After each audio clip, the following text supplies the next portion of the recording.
I didn't collide. All I wanna do is say You've taken me by surprise. You brought me back to life. You didn't even have to try.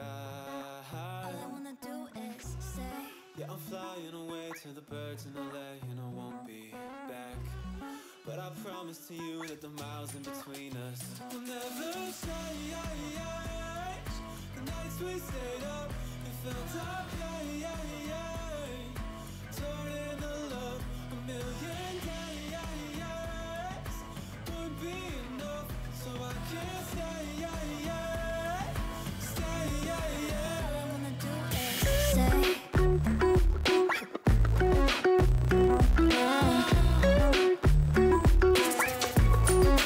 all I wanna do is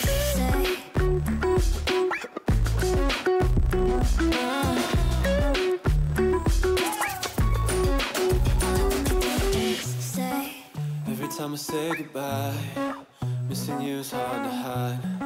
But baby, it's worth the price. all I wanna do is say With confidence in your eyes, you've taken off my disguise.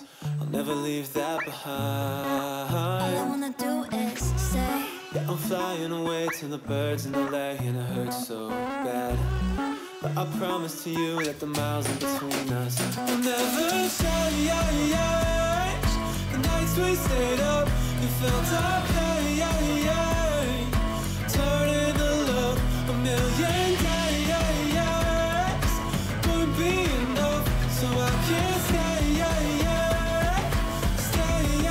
all I wanna do is say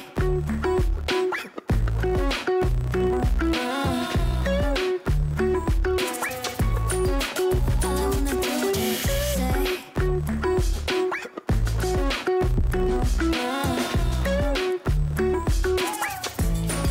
I wish that I could stay. Stop counting down the days. How bittersweet to say. I wish that I could stay. all I wanna do is say All I wanna do is stay. But nothing will ever change. The nights we stayed up, it felt our pain. Turn into love a million days. Wouldn't be enough, so I can't stay. all I wanna do is say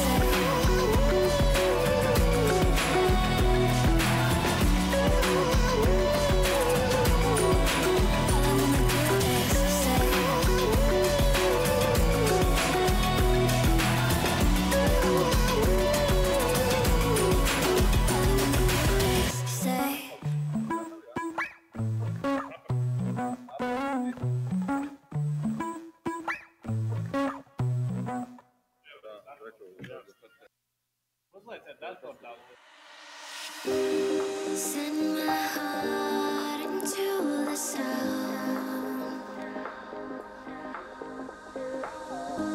slowly drifting into your arms. It blows away new directions. It's your turn to know something that is real.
everyone, and welcome to the Baltic Esports League Season 3. We need like some Applause.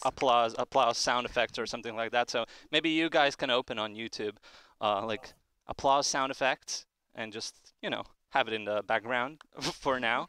As they say, the queen is never late. Yeah, exactly. You're all just too early. So Exactly. hey, my name is BizBony. And my name is Heku. And we're going to be your hosts for tonight, tonight, the whole Actually, day we're going to be here. And every single Saturday now, for the from 7 now on, weeks. for 7 weeks. Whoa! Okay. For 7 weeks, that's a lot. That's a lot. That's a lot of weeks. All right, what do we have here today? What do we have on the table? Well, of course, we have the Baltic Esports League, and we'll have 3 different games that will be played. All It right. will be PUBG, Rocket League, and of course, our old and beloved CSGO. Beloved CSGO. Something old and beloved as well is League of Legends, which maybe a lot of people are confused. There's no League of Legends this year, but there's a different league. It's called Rocket League, which we're going to see this year. Yes. I'm really excited, by the way, because I have never seen like any Rocket League professional esport thing happening. So I'm really excited to see it here. I'm really excited to see that the Rocket League scene is like getting bigger and bigger here in the Baltic states. Yeah, but before you get to see the Rocket League, we'll first watch PUBG. All right. To be more precise, we'll have 4 games of PUBG, then we'll have 4 best of 5 of Rocket League, and we'll have 1 best of 3 of CSGO. We'll have Team Lithuania and Time Chasers, so I'm really looking forward to see that series. Time Chasers in Lithuania. I'm excited. That's a nice way how to end the day. So yeah, like we're gonna start PUBG after just a few minutes. Later on, we're gonna have Rocket League. I think at like 3-4 p.m. today, and then Approximately. end with CS:GO at 6 p.m. But yeah, what about everybody have this question on their minds? What about the prize pool? What are these teams competing for? These teams will compete for 15,000 All right, that is being crazy. provided by Swedbank Latvia. So of course the biggest amount will go to CS:GO, which is 9,000. 4,000 will be for PUBG, and 2,000 will be for Rocket League. Those are some pretty nice prize pools. Considering that's like Really? 7 weeks and then like finals, that's pretty big for Baltics. Yeah. Can you please tell me more about the finals? The finals. The finals actually are going to happen here in Riga. It's going to happen in HyperTown Festival, which is going to take place in 1st and 2nd of June. So make sure to be there. Not only the finals are going to happen there, but a lot of other events and stuff that you can go to and attend. Maybe you can talk about more what else is going to be there. Have you been to any HyperTown Oh, events before? have I know that I? you're like connected with them. Have I? Yeah, like I've been responsible for cosplay at HyperTown 1 that was in Riga, at HyperTown 2 that was in Tallinn, and I'll be responsible for cosplay at HyperTown 3 that will be again in Riga. So if there's like somebody who is a cosplayer and still didn't send their application, you still have time until the 5th of May, so You have make 1 sure to do month. it. You have like, exactly, you have Actually, like 1 month. I'm thinking about this. Maybe I will make a costume cosplay of something, apply. Maybe I will challenge myself to do that. That would be funny. To be there in Hypertown in a cosplay. I don't know what I could cosplay. Maybe you can talk about that in the comments in the chat. What should I cosplay? What costume Do should you I make? really want suggestions from Twitch chat? Maybe not.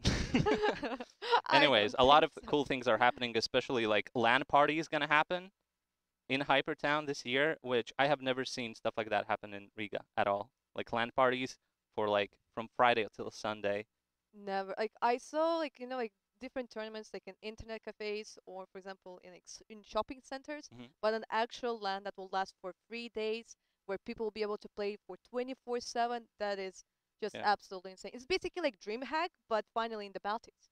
It's a bring your own device type of an event. So you have to bring your own laptop or PC, whatever you have, maybe a dual PC setup. I don't know how crazy you are with gaming, but you can bring it there and play games with your friends. I wonder how many people are actually going to be there from Friday till Sunday, just gaming, no sleep, just some Red Bulls, and Yeah. But the thing is, it's like the perfect time, Like, for example, if you're just starting school, it's the perfect true, way to celebrate the end of the school year. true. Everybody have their last exams right after or before the event. I think it's kind of confusing right now because they start having exams like earlier and like and later now. But Yeah, but some of them will be able to really chill, relax, and just celebrate summer. Well, that's exciting. Yeah, that's an awesome way how to like celebrate the summer, either before your exams or after. But pretty exciting. Can't wait for the 1st and 2nd of June. As well, this season we really want to focus on the interaction with you guys, with the viewers. So make sure to follow us on social media. We have all the links in the description we have Instagram, Twitter, Facebook. Feel free if you have any suggestions or questions, ask them On our because social media. we would love to answer you Or not. as well. Actually, I really want to see how your setup looks like when you're watching the stream. So make sure to take a picture on Instagram or anywhere else and tag us with your setup. I really want to see how your setup looks like when you're watching this. Maybe we will take a picture later on how our setup looks like, how everything looks like from our angle, because you can only see us now with the background, but Yeah, because like this is like the 3rd season of BSL. You know, like it started like very small. There was like a small room. There was like a webcam and stuff like that. Right now we have a whole studio. exactly. It's a nice step up every single we're year. There's a growing. huge step forwards. So, what else before the first PUBG game? I think we basically already talked about the basics. Like we talked about the prize pool. We talked about the schedule. We of course talked about HyperTown that will happen the 1st and 2nd of June. All right. So I believe we can just delay no longer and just go and see the commercial break, and then we'll start the PUBG games. All right. Let's do that. See ya.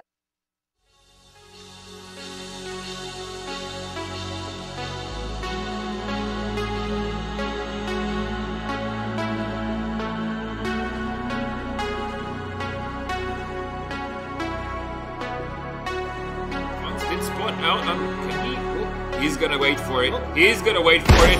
Takes the shot, and there it is. The timing is there, and everything works out great.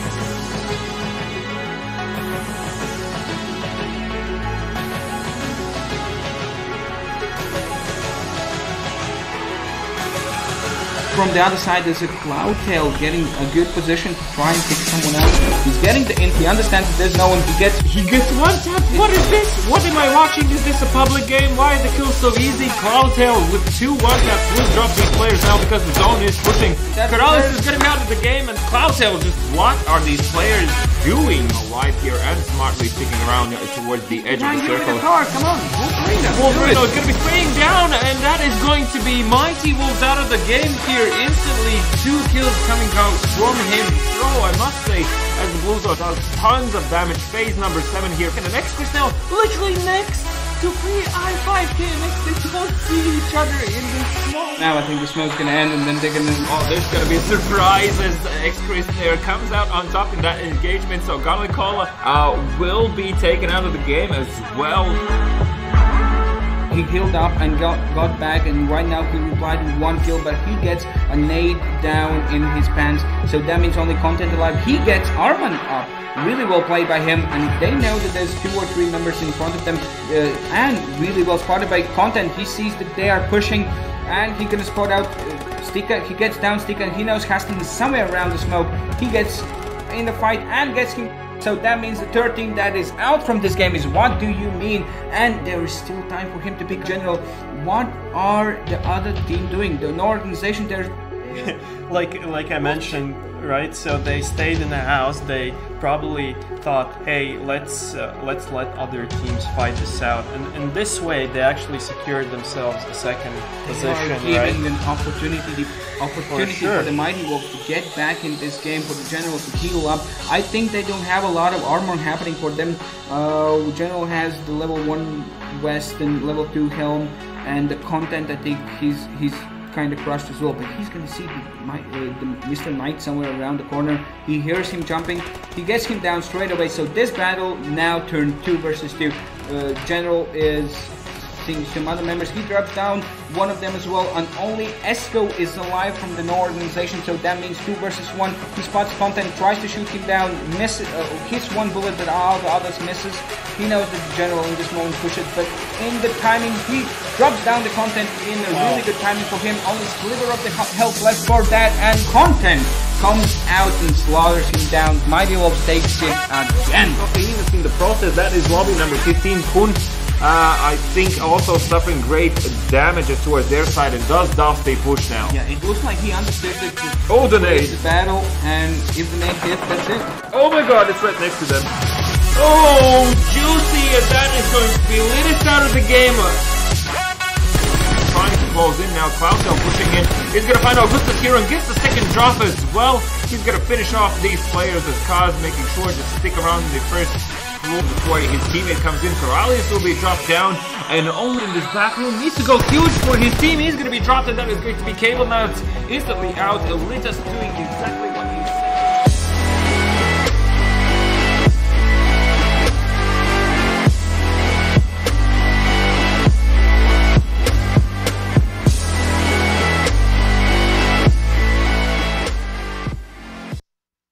Hello! Good morning! We are here. It took a bit of time, and we are actually here for the season number 3. Well, as you can see, we have a new face in the PUBG segment. This is our new caster for the season 3, Mr. Content. Well, hello guys. Hello.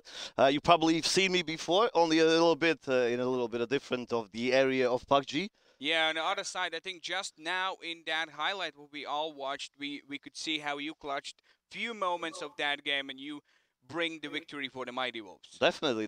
And I had probably it was my probably my top of my game. Let's say last season of BSL.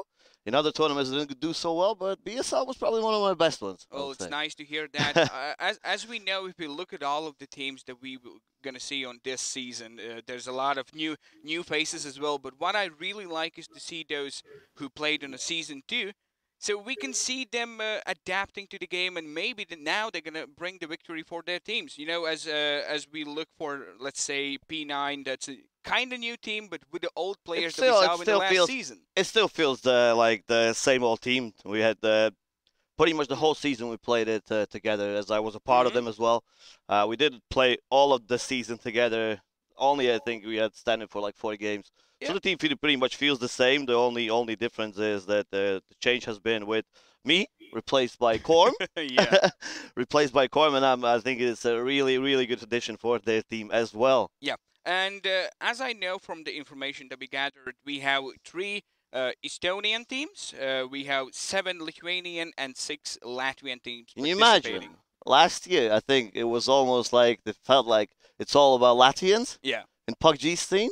This year, as we can see, Lithuanians are taking over. Exactly, and if we look at the numbers at the top 4 of the last season as well, we can see that there's every single country being represented in the top 4. As we remember, the Latvia, the Mighty Wolves, you in the front, you won the BSL season 2 of the PUBG, and as well in the second position, it was the Litas guys. Yeah, the Litas, the Estonians mixed with Estonians some with dudes, some Lithuanians, and it was all Baltics, all Baltics there. And as we know for now, a lot of those players are playing in the high-end teams, like I think Gaxi played for NIP for a while. It's still there, Gaxi and NBS LOL.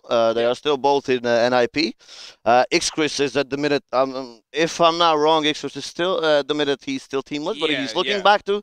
He switched from PUBG for a while, played some Apex. How do you feel after knowing that you won some of the players that are playing in the highest possible teams, like right now what we have in the well, one of the things that I remember really well was that pretty much every week they had a different lineup.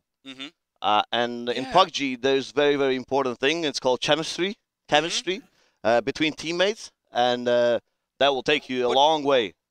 I remember with my old mate, he's going to be casting CSGO, by the way. He's not leaving our BSL studio. He's just moving to a different region and just casting CSGO. But as Benevits's last season said that Mighty Wolves only won because they were playing as a team play. And right now in these upcoming games that we're going to have, I want to see how the team play have changed. You know, in the last season it was really new. It was something that wasn't developed at the end. But right now, I think it's all about the team play, right? Definitely, it's all about the team play. if in other games, if you can imagine like CS:GO, where there's not so many people, you can clutch some situations on your mechanical skills. Obviously, you can do the same in PUBG as well. But the thing is, with PUBG, there's so much more of the situational things where you need to have that chemistry, you need to have that team play between yourselves. Yeah. And the communication, you can't even imagine how important that is. As I understood, like last season, there was a lot of players that were new in this game. They came from the CS:GO or some different scenes of the FPS gaming, and after the first, let's say, half a year, they tried to adapt to those games. How easy it is that? Like, I know that you for sure come from the FPS scene as well. I came from FPS scene, obviously. A lot of CS:GO, switched to Battle Royale games, PUBG is the first one. It depends on a person. It depends on a person. Obviously, CS:GO aims helps you a lot. Yeah. Just aiming wise, but it's still a whole different game. Still a whole different thing. But how fast? Like, what is harder to do in the PUBG? It is to find your sense of the game or to find your aim. What's? I think you can train aim. You know, you can train aim, but with I do love to say that there's so much team play involved in it. You know, so I would say it's like at the point where you cannot rely on your teammates. At that point, you need to start changing something. Oh, okay, I understand. Because that's probably one of the reasons why for the last season we had such a close battle with Litis as well for a lot of the weeks when they had their top lineup. But as I said, they had lineup switches pretty much every week. Some other person came in, and I would say maybe that was one of the reasons why they didn't do so well as well. So that's why I would love to see people in this season of BSL sticking together and playing with the same lineup on every week. Yeah, showing off that they can play and win as well. There's a lot of old faces as well, as we talked before, Mighty Wolves and Litis. But in the third and fourth place in the last season, we have the Lietuvos Ateitis that took the third place. Those are the Lithuanian brothers, and as well Division in the fourth place, another Latvian team. Right now, we know the Division has a different lineup, right? Definitely. Not only them. We don't really have Lietuvos Ateitis anymore as well as their team. As I understand, they split into two different teams, right? They did split indeed. Some of them are playing for Aggressive BESL Pro right now. And some of them are switched to another team. I'm not sure which one is that.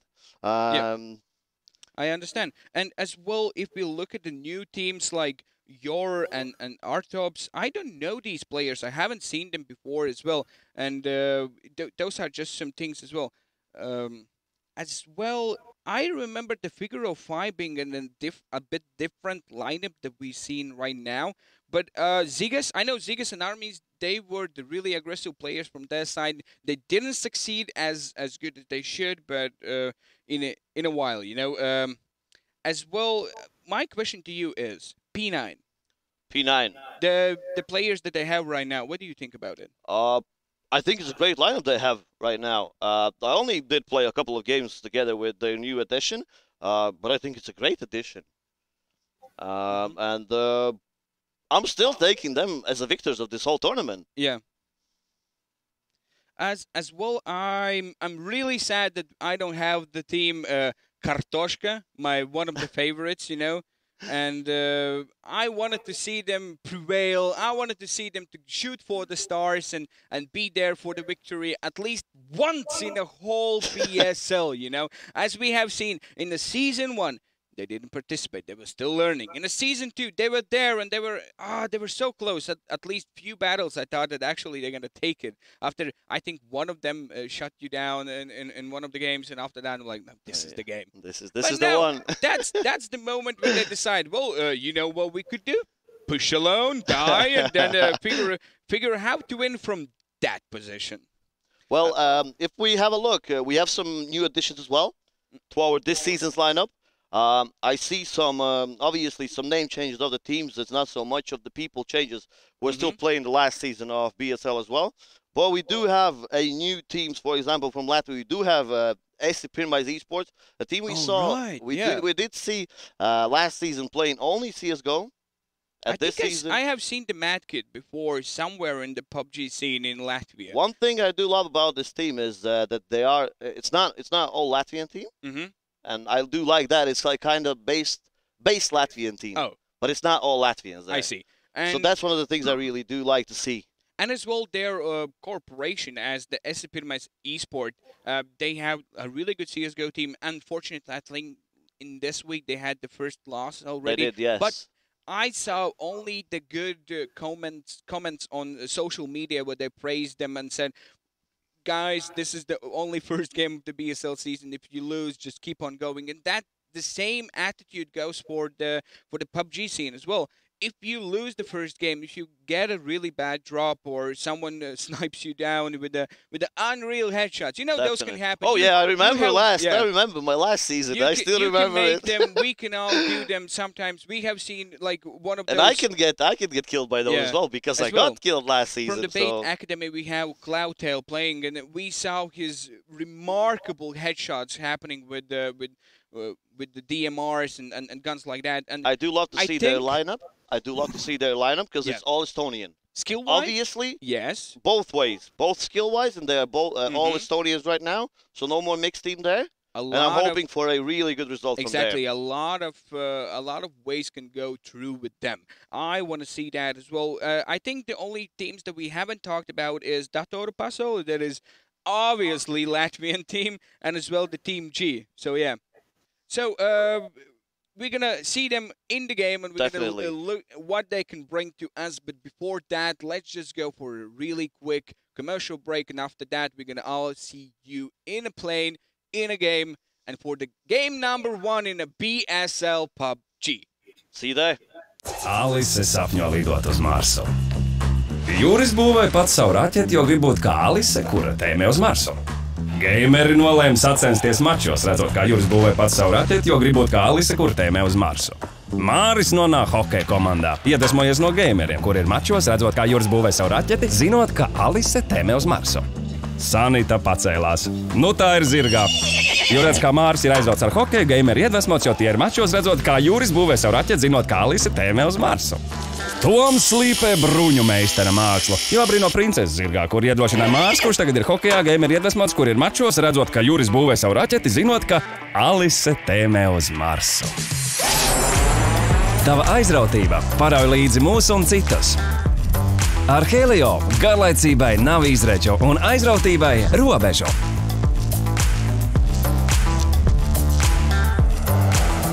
Helio, kas aizrauj tevi?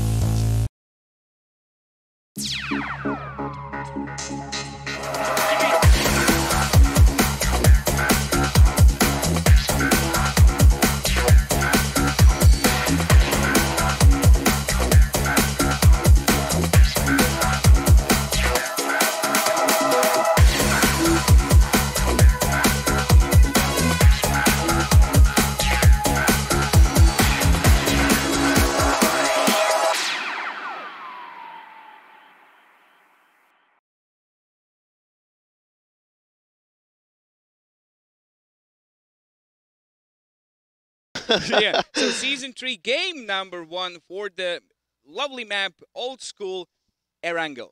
Well, I do love this map. I do love it. It's the first map that PUBG obviously released with, and it's still the best map in the game. What do you think about this map? Well, how do you feel between the Erangel and Miramar? What's the biggest differences are that in Miramar there's obviously so much more to loot, and the people who spread out a lot more. Yeah. At this point, we see already first teams jumping out of the plane. These are the first moments of these games, and now we're gonna know the new strategics. Maybe they have made something just for the BSL. Who knows, right? Yeah, you already see that. As I actually called before the games, I was talking with you. I see two teams splitting south of George, which is the last season we had Litest. Now this season it's Bait Academy. They're still trying to split the south of looks as well south of George Pole with Team P9. Yeah, looks like the Rojna is going to be a really busy place as well, and the school will be somewhere around the Ponchinki side and the around the Fer? Yeah, as well. And these are the new strategics for the Season 3. It looks like. And it actually looks like Team Bait Academy gave it away. They gave the south of George away to Team P9, which is a good thing. I have seen these players before in that side of the map. The George Pole is really been strongly played by the P9 members. I have seen like the old division team and the old Mighty Wolves as well. You really love that place. Definitely. We the last season we had North George, so basically where we see Team Daros Pasale at this point. They're looting what the Team P9 had last season. So that's a good thing. But at this point we all see a lot of people are still flying on the downside on the map. You still see people flying to Mansion Lipovka as well. We had some people already landed in prison as well. Looks like the Ponchinki is taken by the Aggressiva Butsuprotu, and between them and the victory stands Nordic I think Goblins we should have first action as well in Pochinki. As I said, Pochinki is one of the best places where to land, because that's the best place where you can rotate from to any side of the map. And as we can see as well, the zone has dropped down as well, and zone is pretty much, if we open the mini map, almost no one's in the zone. If you look at the teams, highly they are just the middle of the bridge is occupied as well. But these are the zones I want to see in the BSL, because they make the more like action-packed late game happening. As we know as well that the zone cannot end in the water, obviously. Yeah, obviously. And then if you think about it. Well, and we have the first kill as well. That's the first. Actually, Vak goes down in Pochinki. If we have a look in Pochinki. That's already how you called it. It's going to happen. The Funds found the Vak, so that means one member down from the Aggressiva Butsuprotu. So that means 4 standing for the Nordic Goblins and 3 standing for the Aggressiva Butsuprotu. I think at this point, Aggressiva Butsuprotu should fall back a little bit. Yeah. They shouldn't be taking any risks. They already lost one member of their team, and they should fall back a little bit. Let's see what they do though. Looks like the Mysteries gets dropped down. Yes. Mysteries drops down one member from the Ensure, the team that we haven't seen before playing that strongly. Looks like they already lost one member, so that means there are only 3 left for them. He crawls back, but looks like he will be saved by the team member Swish. Yeah, it's only. I'm surprised it's only 2 of them starting this game. Which is not the best scenario you would like to start the season with. Only 2 of you in the game, but you have to do what you have to do. Looks like the bridge will be camped really early in the game. It looks like these houses just next to the bridge are going to be taken by the team SC eSports. And if someone's going to be approaching, and looks like that's actually happening, somewhere near them, they have the team Yor approaching as well, and they're going to be taking the houses or the seaside. If you go, what I'm very surprised about in this game at the moment is that I don't see anyone in Sosnovka with this early zone that is the 50-50 possibility that it ends up in both ways.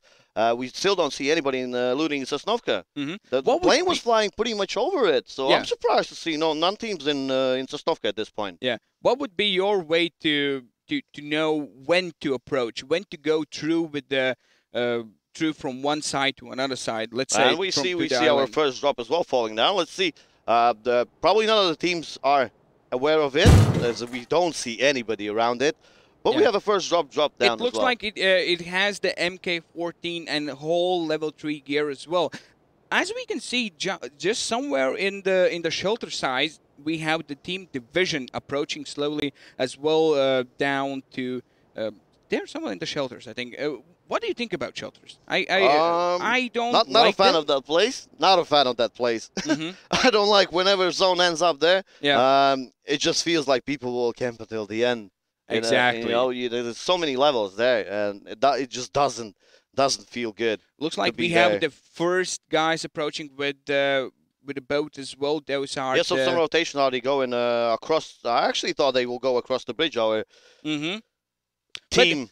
But it's like in these moments, I think the car is not the safest way as well. But we have a member from the Praise the Lord, the Crazy, already spotting them out. He knows all the information what he needs, and he's alone there. He is indeed, but really I think one of his teammates, actually all of his teammates, are rotating to him, to his position right now. They know about them. They do pick a good position right here. As you can see, Hanky's rotating next to him, and then we have Ruby and Sikwan, who are both crossing the bridge.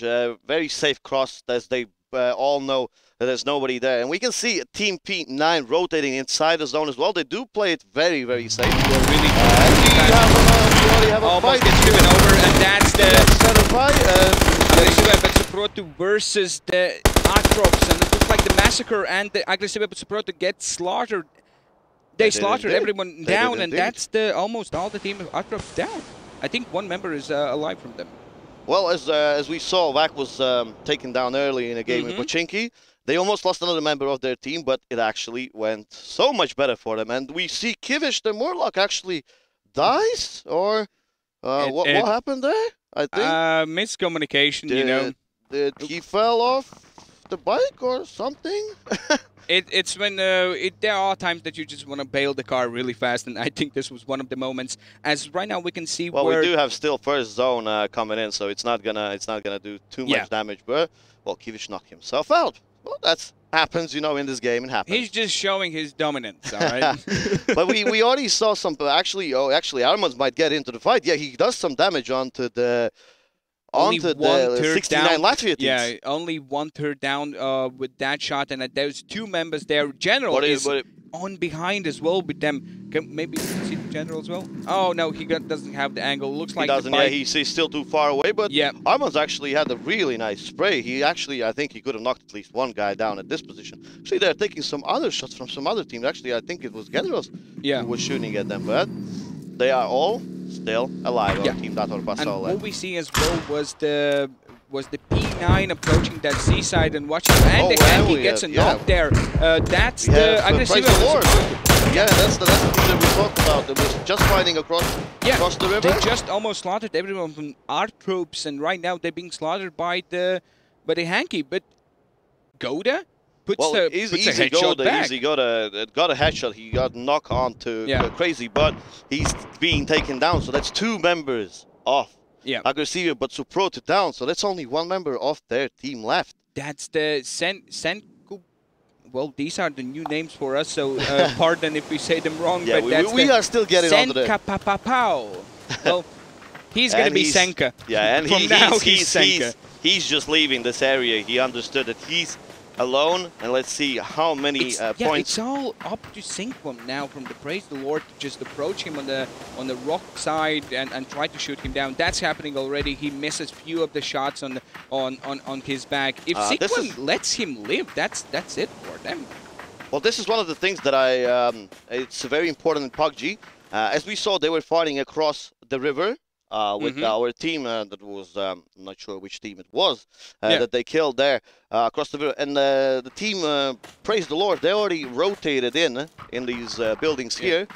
They obviously heard the fights going on. Looks like we have the new zone. That's going to be in the Nova Rep. Now that's definitely the way I want to fight. I really enjoy we have that almost more than a 50% of the zone in water. And as we know, the zone cannot end in the water in this game anymore. We had it in the start when the game was just released. The zone could end up in the water. You could swim around each other until you die. That's not it.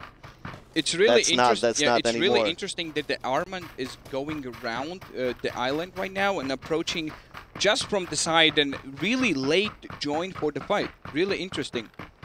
We still see a lot of teams rotating in. We still see some teams in Pochinki crossing that near Pochinki, not in the zone yet. But as we see, Team P9, General and Armand are still rotating as well around the island, which is a really good idea. And at this point, that's a very safe play. That's a very safe play. We see Team Praise the Lord having a lot of fights in these early minutes of the game. Sikwon gets knocked on Aureka. They are shooting just left and right, and looks like they're going to be getting some more kills as well. And the Team 15, that is the Dator Puzzle, gets knocked down. Favorite gets knocked down and killed as well. And the nade for the good luck as well. And that's our team that we were. That's the.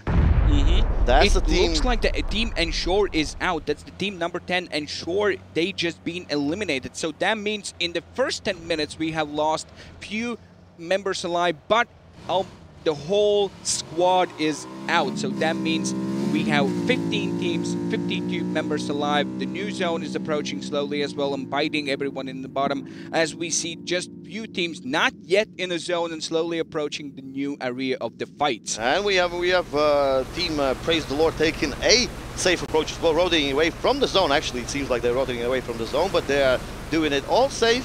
Just going to the bottom part of the map, which is, I think, the safe lane. That we have the team, obviously, from Aggressive, but Suproto. Senka. Let's call and the Team 17 is out as well. That's the Artops. That's the last guy. They had the last guy alive somewhere, and he got found out and eliminated. So that means 14 teams just now being alive, and that slowly gets to the point where we are getting in the closer and closer battles. Right now, the snipers were really useful, but just in a few seconds when you get in a closer battle, you're gonna praise that you have a pistol. Our second zone is closing in as well. We have AC Pirmais Maruzius is having some shots onto the guys who are just crossing the river right now from part of Milta to just to Novorepny. And let's see what happens here. It looks like Division is taking the slow battle as well. And look, almost every single team is taking it slowly, but just right now on the rocks somewhere, there's a fight between Team 14. There's the Cable Knights fighting Team number 8. They're going to be approaching them, and slowly this is going to be a bloodbath. This should be a massacre here. This pretty much the whole team should go down in their faces, and that's... I think that's gonna hit someone. Armies? Actually, no, he doesn't. Oh, Armies almost gets knocked down. He does hear the steps. Yeah, Sextono gets the one knock onto Cash Money Dollar is just with the sliver held alive. Armies as well with the one shot left.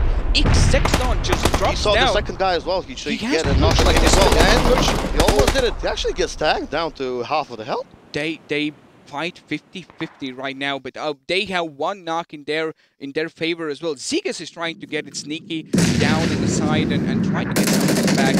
If he would look in the backside, he would know that there's someone on the rocks. They are still taking very safe approach, even though they have such a good position. Vabalas takes down Cash Money Dollar there with the grenade. Really good nade from him. Army's almost dead. He finishes up the Thunder. Sexto Chrono finishes up Thunder. And I think Armina should go down as well. This is not the place where you want to be. Yeah, a really unfortunate way. And he gets knocked as well. But where is our last? Which is he's trying to climb. He's trying to climb. I think right now he's just been trying to like hide somewhere between the trees. I think you know what Zigas just did. He played Aquaman strategy. He went He just did some swimming. So that's now how we're gonna call it, right? But Zigas doesn't look like he's gonna give up all these kills, and really interesting battles happening, but not in the region of the military base. They are just trying to slowly move back as we have like the Beta Academy as well. Zigas gets in the back and actually finishes the Shyness as well. Bablas finishes one of his members as well. So that's 1 versus 3. Okay, he saw the other team as well, and he's taking so much damage. He's down to 13 health here. At this point, he should be going down as well. I don't see a way he's surviving, but Kofinas is actually taking damage from Senka, the guy that we talked about. He was the solo warrior. He helps them on the side. He knocks one down and finishes as well. So that means one is down. In that battle, Zigas is 1 versus 2. Right now, he's just still down on the edge. Health.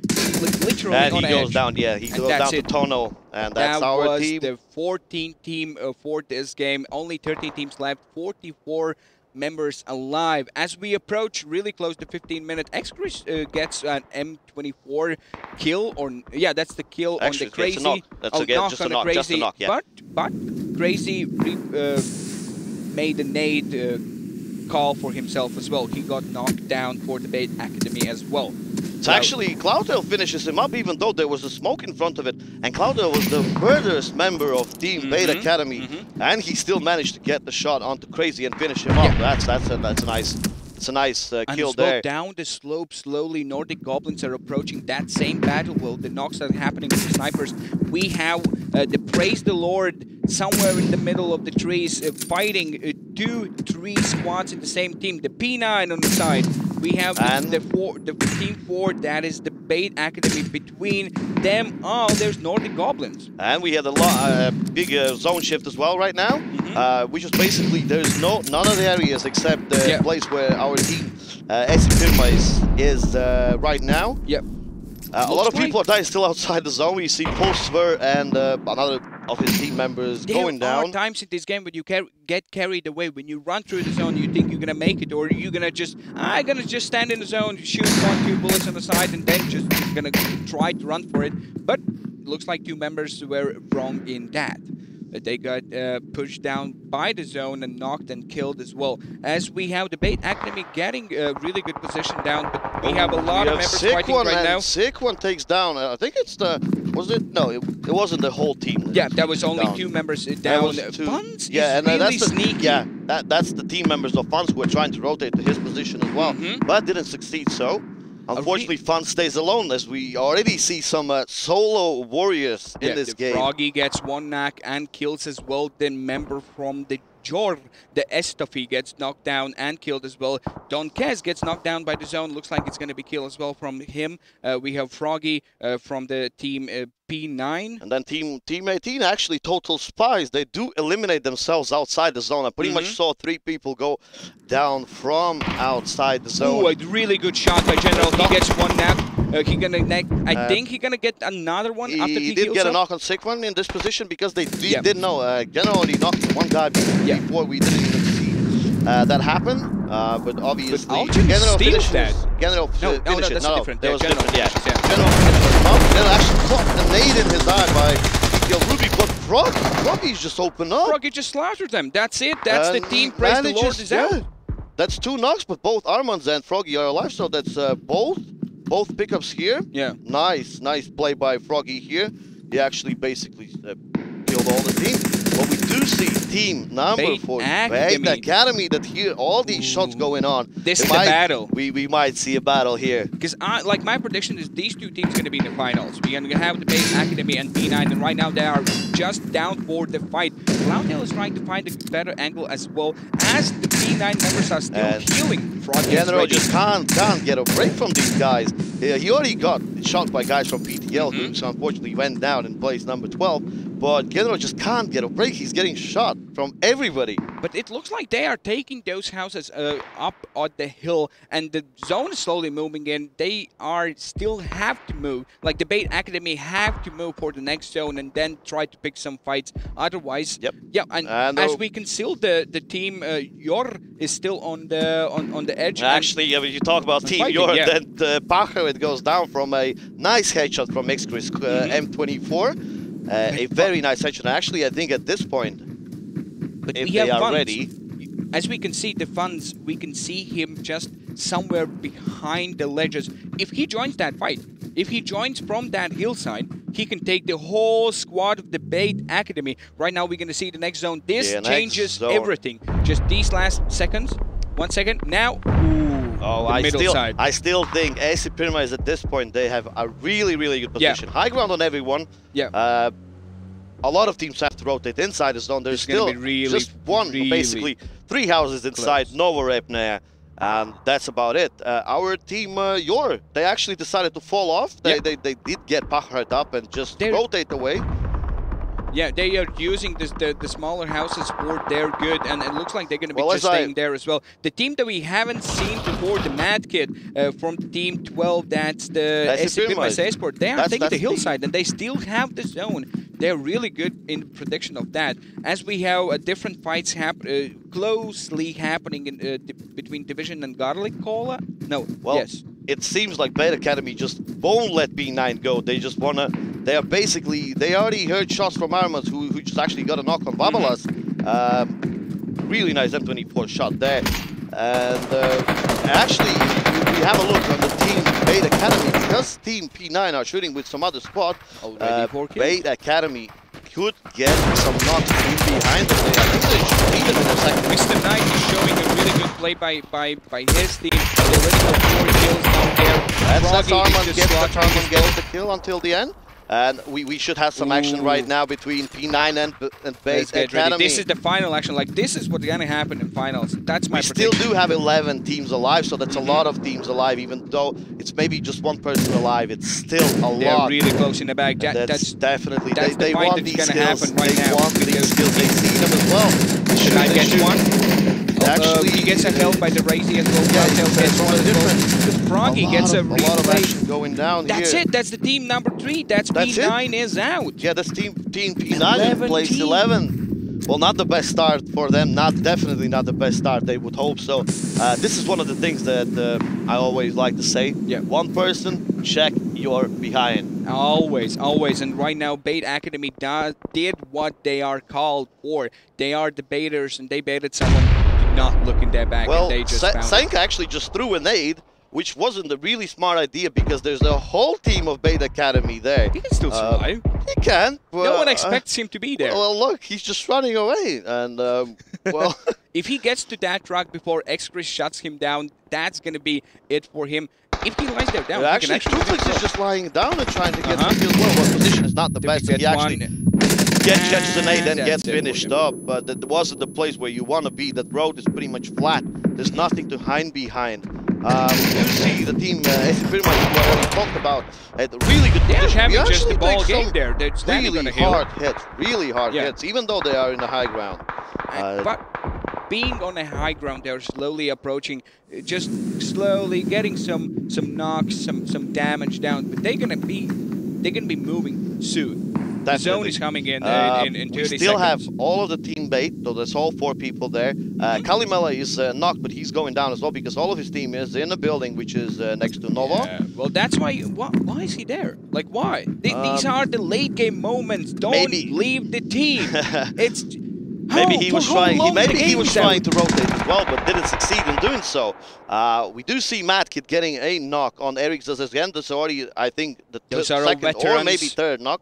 As he's the Garlic Caller gets down. 1 member down. Looks like only 1 or 2 are left for them. Yeah, it looks like only 1. He can pick him up. No, that's it. Only At this point, Tono should have some action as well. If he decides, he's the last member of his team. If he decides to take some action with Team Beta Academy, he could get 1 knock, but obviously at that point, I think he should go down as well. That's our 10 team. kills for the Team 4 already. That's your team going down in place number 9. Like, look perfect. Only 8 teams alive, 18 members alive as well. 23 minutes in the game. This is going to be really quick. But Sexton is still in behind he decided of the not to Beta fight. Academy. He decided not to fight them as they were. I even think he heard them running past them, but he decided not to. He's playing for the points. Mysteries is in such a kind of good bad position because he knows there's people on top of him, so he can just wait for him to jump down and try to get some kills. Looks like Latvia Teats gets 1 kill somewhere on the side. That's a strong team. EP, that's Latvia Teats. Yes, he's alone as well, and he gets shots from Matkid. Yeah, he's going to be not big the place now. where you want to be. He actually gets 1 down as well. He gets another one. He gets another one. He gets another knock. That's 2 knocks, but that this took is number. a bit too long than it should. Right now, we have another member from the team, Garlic College, is beat alive there. He can take a fight, but LQ from a different side of the fight joins in from the team and should be division. an easy kill for him as well. He actually can't hit his shots.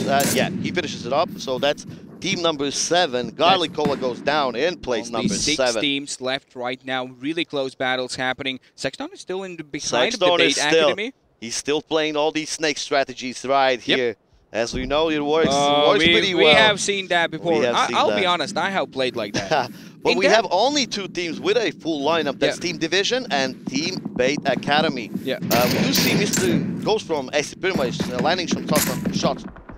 It looks like someone already picked up the drop, all the gear what was in there, but didn't fancy to take the machine gun. And then we have another zone switch, which doesn't play well for team. Epitomize. Yeah. And then, as I say that, X-Chris actually gets another headshot. X-Chris gets a kill on Funds. He gets 2 headshots. They're just running around the map and slaughtering everyone left and right. I'm starting to think that Apex Legends actually helped X-Chris. I see. Alright. The Team 16 is out now. Those were the guys from the Team G. I didn't expect that they're going to be in the 5th position in this game. Well, you know, we still have a lot of new teams, so it's a long season. Yeah. A lot of fights were happening from the Epitomize eSport, but only 1 member is standing right now. That crucial fight, 1 versus 3, and they actually lost 2 members by that fight. LQ knows that there is someone down on that side. He did hear these shots coming from the top of the hill. Obviously, they were taking them from Team Epitomize. Looks like a little Molotov for good luck for him, just to show up his dominance right now. Let's see what Ghost decides to do so, because the position ain't great for him. It's obviously 4 teams alive. He's the only member of his team. That moment, if someone from the Team Bait Academy spots him out, he's dead. It seems like they saw him. Yeah, he's noted here. Actually lands a shot on the Cloud Tail, which only does 24 damage. So that's not a lot. Gets shot by he gets shot by X-Chris. is just going off. And Exactly. Cloudtail gets one kill. Oh, sorry. X-Craze gets another one as well. So that means LPU Ashley's is got a down. knock. SC Pyramids goes out as well from this team. 15 kills. That's a domination for the team 4. That is Bait Academy right now. That's already team division losing one member on there, so that's basically 3 versus 4 right now. We have still Seth Dono, who is just a solo warrior. That's an X-Quiz with a nade, gets a knock onto the Sufi. As we look at the kill rating right now, we have 16. That's the 16 kill for the X-Quiz. 16 kill for the team, yeah, and the 8 for X-Quiz. Yeah, and first 8 game. for him. First game. Can you imagine that? I think they're just like in the DM, you know, in the CS. Oh, they just, I'm to say, they are just going off in this game. Crazy to see this kind of really performance by them. To Sexton, and they have the zone. It's a little bit aggressive by Alchemist. Actually, almost gets a kill onto the Cloudtail. I was pretty sure that he got a headshot on him, but no. He knocks down the X-Chris. It looks like he actually will gonna get picked up. Yes, and if it's Flabber basically joins the fight right now, these are the moments when you have to join and make the decision when to fight. Well, this is the moment where Flabber actually should fall back and wait for that one guy, because he knows he's one guy. There's 4 guys of team Bait Academy alive, and there's only one other guy who doesn't know where he is. So Flabber is gonna play all the way until he gets that second position. Obviously, but if he hears shots, then he should participate into the fight as well. Well, it's basically 1-1 against 4. Yeah, obviously the Sexton is playing really well in this matchup. When he knows he's alone, he did really well. He in has this match. to survive. That's he all did what really he has to well. do. What he did, because he heard Bait Academy running past him, he went really slowly behind them and crawled all the way inside the zone. So that was really well played by Tono. And right now he's doing what he has to do. He's just waiting out. He's just surviving. He's inside the zone. This is I'm not really sure why our team Bait Academy not playing a little bit more aggressive. They see it's 6 people alive. They know it's not two. I would aware. They know how many people they kill from each team. Obviously, they should know it's 1 against 1. And but as so we can right see already, now we it have actually looks like we are seeing, they are splitting and just searching for these guys. And it looks like they are actually looking more to the Flabber's way than they are to Tono's. Well, this is who twitches first. You know, whenever you see someone in the fields, and if you want to shoot, these are the decisions they have to make. If you see Sexton, and if Sexton sees someone from the team Bait Academy, he has to make the decision, shoot or not. Maybe they don't see him. Who knows? Well, and we do have the last zone, which is going to close in that 5 seconds now. This is like the moment in the movies when there's like the big, like I wouldn't the say dramatic this is music happening. This is actually not so great for Team Bait Academy, as they are playing until the last zone, because you know the last zone is unpredictable. It can end up wherever. Yeah, and they have found Flabber. Yeah, they have found he's starting Flabber. to fight. A lot of angles. Unfortunately, Team Division goes down in number 2. Let's see what Tono does though.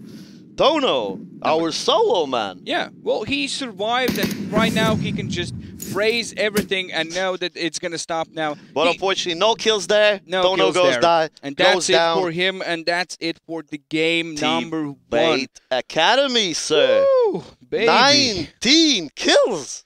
That's what I wanted to see from them. Well, that's how you start a tournament. Exactly. That's how you start a BSL Season 3. I was talking with the Cloudtail before, and he said we're gonna slaughter. We're just gonna run, and he actually did. He proved it. And I'm surprised. First 19 game, kills for the team. Bait Academy in the 2nd position. We have our solo snake guy, the Cable Knight. Tono. In the 3rd position, we have the old school members from the Latvia. We have the team division with a bit new. Players in that team, they are still, I think, figuring out how to do things and stuff. Definitely. So we have that in the 4th position. SC Pyramids, when they were holding the hill, they had really good position, and I was hoping for them to get a lot of more kills from that position there. Unfortunately, two of them went down to Latvia Teats, and that. But the biggest problem, the biggest problem was that 3 versus 1 fight, and he actually gets two knocks, insane. And because almost gets the 3rd as well. Position wasn't the greatest for him as well. Yeah. Where he was sitting, so they knew where he is. Yeah, they knew. That's the moment where you have to go in the pre-fire and try to collect some kills. Just down there. As well, in the 5th position, we have to mention like the team with the Kalimelia.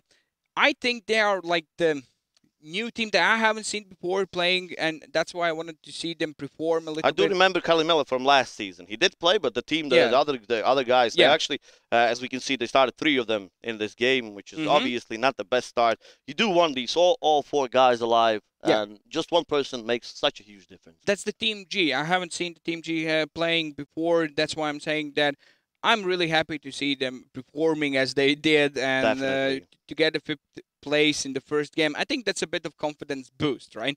But for really surprising way, we have the P9 out, I think, in 11th place. It was 11th place, only with 5 kills all together. Well, you say only 5 kills, but in the top 4, top 5 position, there were teams with only 1 or 2 kills. You know, I'm expecting from them to land 20 kills every game. I'm expecting for them to survive, you know, not to get slaughtered by Team Bait Academy. But really Bait Academy did everything so great on the death play there. I'm really happy that they did so. They showed their dominance. And if we look at this last season, if you remember the first few... I think the first few weeks for the PUBG, it was where Lettuce got the really high lead, and then Mighty Wolves slowly crawled and took it over. I think it's going to happen again. They're going to take a really, really strong lead, and after that, they're just going to crawl back. One of the biggest differences that I already mentioned, I think, a couple of times at the start of this of our cast, was that they do have only 4 people, no substitutes. Yeah. So that's all they have at this point that we see. Only 4 people. So that means that if the lineup is going to stay together, they're going to get stronger with every game they play. Yeah. Well, really nice. Right now, I think we're going to be looking at the last season as well, just to see how it was. What's the transitions between the Season 2, Season 3. Right now, you saw the remarkable game from our new Bait Academy. Well, all of them are new. Let's half new. Half new Bait Academy as well. And a really unfortunate game for the P9 and other teams. Really nice to see them performing. Really nice to see them doing their thing, whatever they are doing. Definitely. I hope to see more victories and more points in their way. Right now, we're going to see the last year's recap, the highlight again, reel. Just to see the comparison, how it was and how it is. We already had so much highlights in this game. Yeah.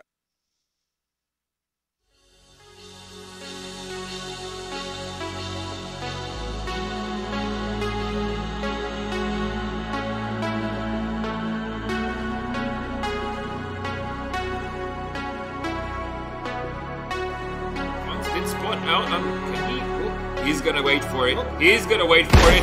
Takes the shot, and there it is. The timing is there, and everything works out great.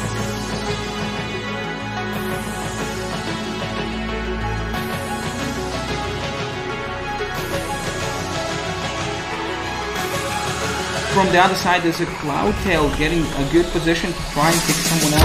He's getting the int. He understands that there's no one. He gets one tap. What is this? What am I watching? Is this a public game? Why are the kills so easy? Cloudtail with 2 one-taps will drop these players now because the zone is pushing.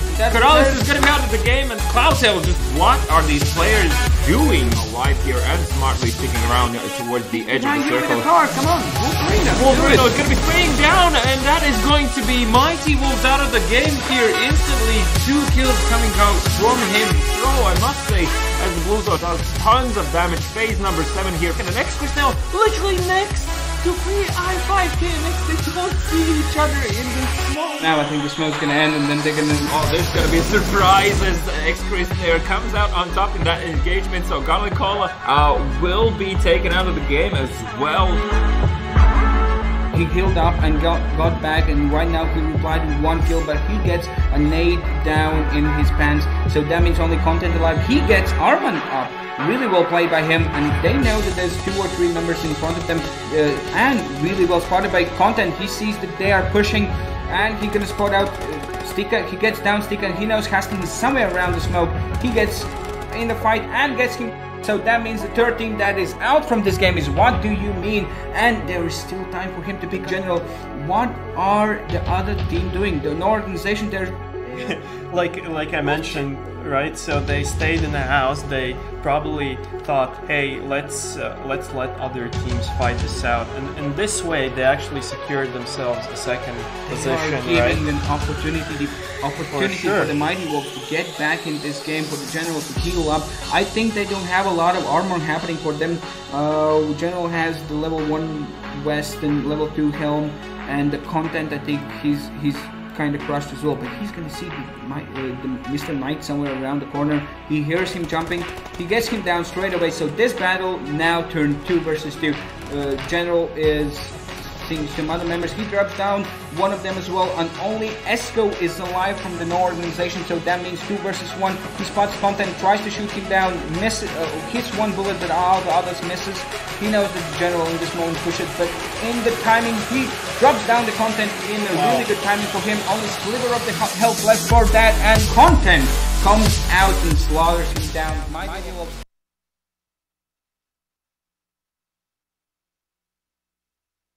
And I guess we're back. What a nice highlight. Actually, I really love that music in that highlight. I wish we had something like that in the background at all times. All the time. It would make everything so epic. Well, first of all, thank you to our casters, Nobody and Content. It was pretty good game. I think what an awesome way how to start this season with a game like that, Bait Academy, staying alive. You know that song? Huh? Staying alive. Yeah, I get it. Anyways, for those who don't know, my name is BizBony. And I'm Heku. And we're the hosts. We're going to be here to fill in the time between the games. We're not the casters. We're not going to talk about the game. Really? We're going to talk about it. Anything that's on our minds. Everything really. And nothing at the same time. Yeah. Exactly. So basically right now, if you need like a tiny break, just like our casters, you don't go away. You can, you chat can, with us. You can still listen to this. Exactly. Like a podcast. Anyways, Heku, have you ever played PUBG?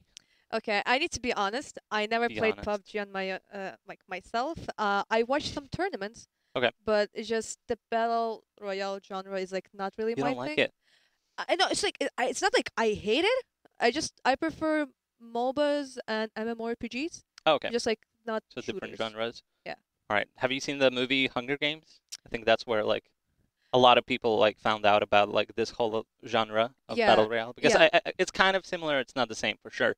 But anyways, yeah, PUBG. It's even on mobile, which is crazy. A lot of people actually I noticed in the chat were asking like, have you thought about adding like PUBG mobile into like this whole tournament and stuff like that, which is interesting. I don't know if there are any like tournaments worldwide for PUBG mobile. There might be because like mobile games, it's such a crazy thing. I don't know. What do you think, chat? Is mobile gaming really gaming? Because a lot of people think like, oh, mobile is just for Candy Crush. Come on. You don't play PUBG on Fruit mobile. Ninja. But at the same time, a lot of people do play PUBG, Fortnite, all of these things. What else is coming out on mobile? Like crazy titles. I know that Bethesda, which made Skyrim and all the Elder Scrolls series, are coming out with their own game, or already came out with one. It's called Blades.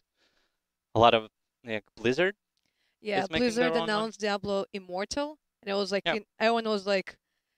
everyone was crazy because like they kind of they were expecting Diablo 4, and then I'm getting like just Diablo but like on the phone. Yeah. I mean, like maybe for the West. So a little disappointment.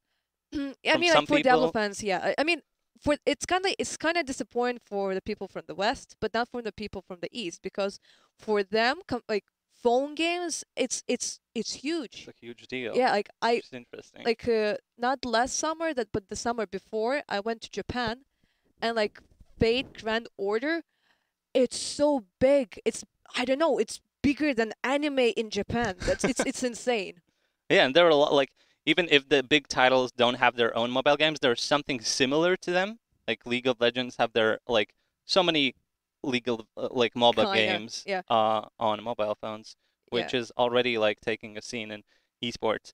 A lot of card games and stuff like that. So many things. I wonder where the future will take us because I remember when Rockstar Games released Grand Theft Auto San Andreas on mobile phones. I was like, oh my god, my whole childhood, which I spent playing Grand Theft Auto San Andreas on my PC, is now available on this small device that I can like have in my pocket at all times. Insane. Same with PUBG. I was like, are you serious? Is this really gonna work? But I see a lot of people play it and like are like serious about it. I'm not really like a huge fan of mobile games, but I did like Arena of Valor, which is what you said, like it's like a mobile game. MOBA. It's like Mhm. it's like basically League of Legends on a phone or on a tablet. Yeah. It's like it's like very comfy to play. It I'll might be recommend if you're even into that. easier, yeah, to play it on a tablet, so you don't It's have way- that yeah. small screen, but something Yeah. bigger. You can actually buy like different devices. Like you can you put on the screen and you can like use it like a little controller. It's so good. Wow. Because like the problem is that when you run around, you kind of need to move your finger, and at some point your finger kind of ends up like in the other corner. So like this little controller kind of controls that like you're not just going away like too far away. Wow, that's pretty impressive. Like controllers, yeah, like I didn't even think of that you can like actually most probably connect the controller. I believe that there are some controllers out there that you can connect to your phone directly or to your iPad or any tablet. Pretty impressive. Pretty impressive. What do you guys think? I feel like a lot of a lot of years people have like debated about like PC or Xbox or PlayStation 4. PC Now it's going to be master race. like mobile things. So, all right, we're going to jump into the second game of PUBG. But before that, we'll have a small commercial break. Small commercial. See you after. A powerful innovation has arrived with the speed to go beyond limitation and discover the unreal. Introducing the Samsung NVMe SSD 970 series, the key to unlocking your power. With the performance to reach beyond the expected, the capacity to illuminate a world of ideas, and the reliability to sustain it all. Samsung's latest NVMe M.2 SSD. Unreal performance realized.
Alise sapņo lidot uz Marsu.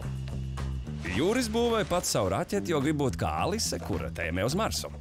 Gameri nolēma sacensties mačos, redzot, kā Juris būvēja pats savu raķeti, jo grib būt kā Alise, kura tēmē uz Marsu. Māris nonāk hokeja komandā, iedvesmojies no gameriem, kur ir mačos, redzot, kā Juris būvēja savu raķeti, zinot, ka Alise tēmē uz Marsu. Sanita pacēlās. Nu tā ir zirgā. Jo redz, kā Māris ir aizrauts ar hokeju, gameri iedvesmots, jo tie ir mačos, redzot, kā Juris būvē savu raķeti, zinot, kā Alise tēmē uz Marsu. Toms slīpē bruņu meistara mākslu, jo abrīno princeses zirgā, kur iedrošināja Māris, kurš tagad ir hokejā, gameri iedvesmots, kur ir mačos, redzot, ka Juris būvē savu raķeti, zinot, ka Alise tēmē uz Marsu. Tava aizrautība parauj līdzi mūs un citus. Ar Helio garlaicībai nav izreču un aizrautībai robežu.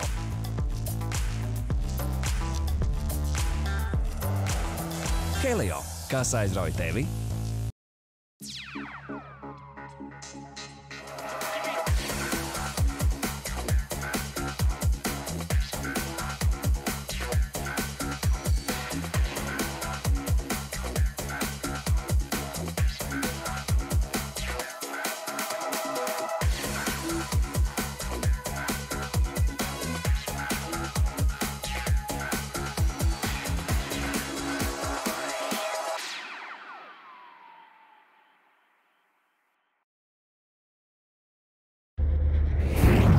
powerful innovation has arrived, with the speed to go beyond limitation and discover the unreal.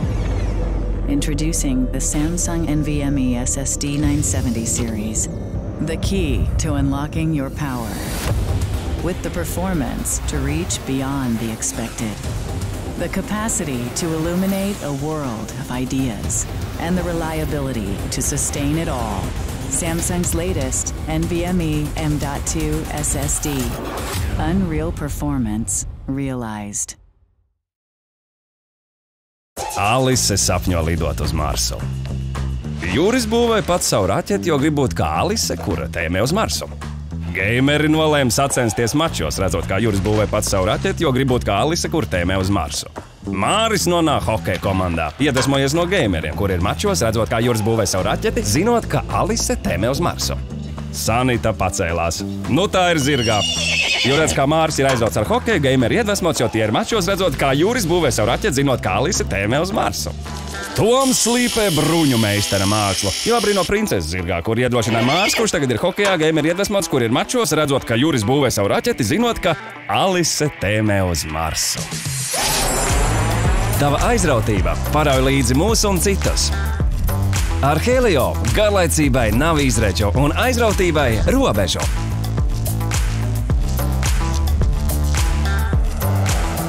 Helio, kas aizrauj tevi?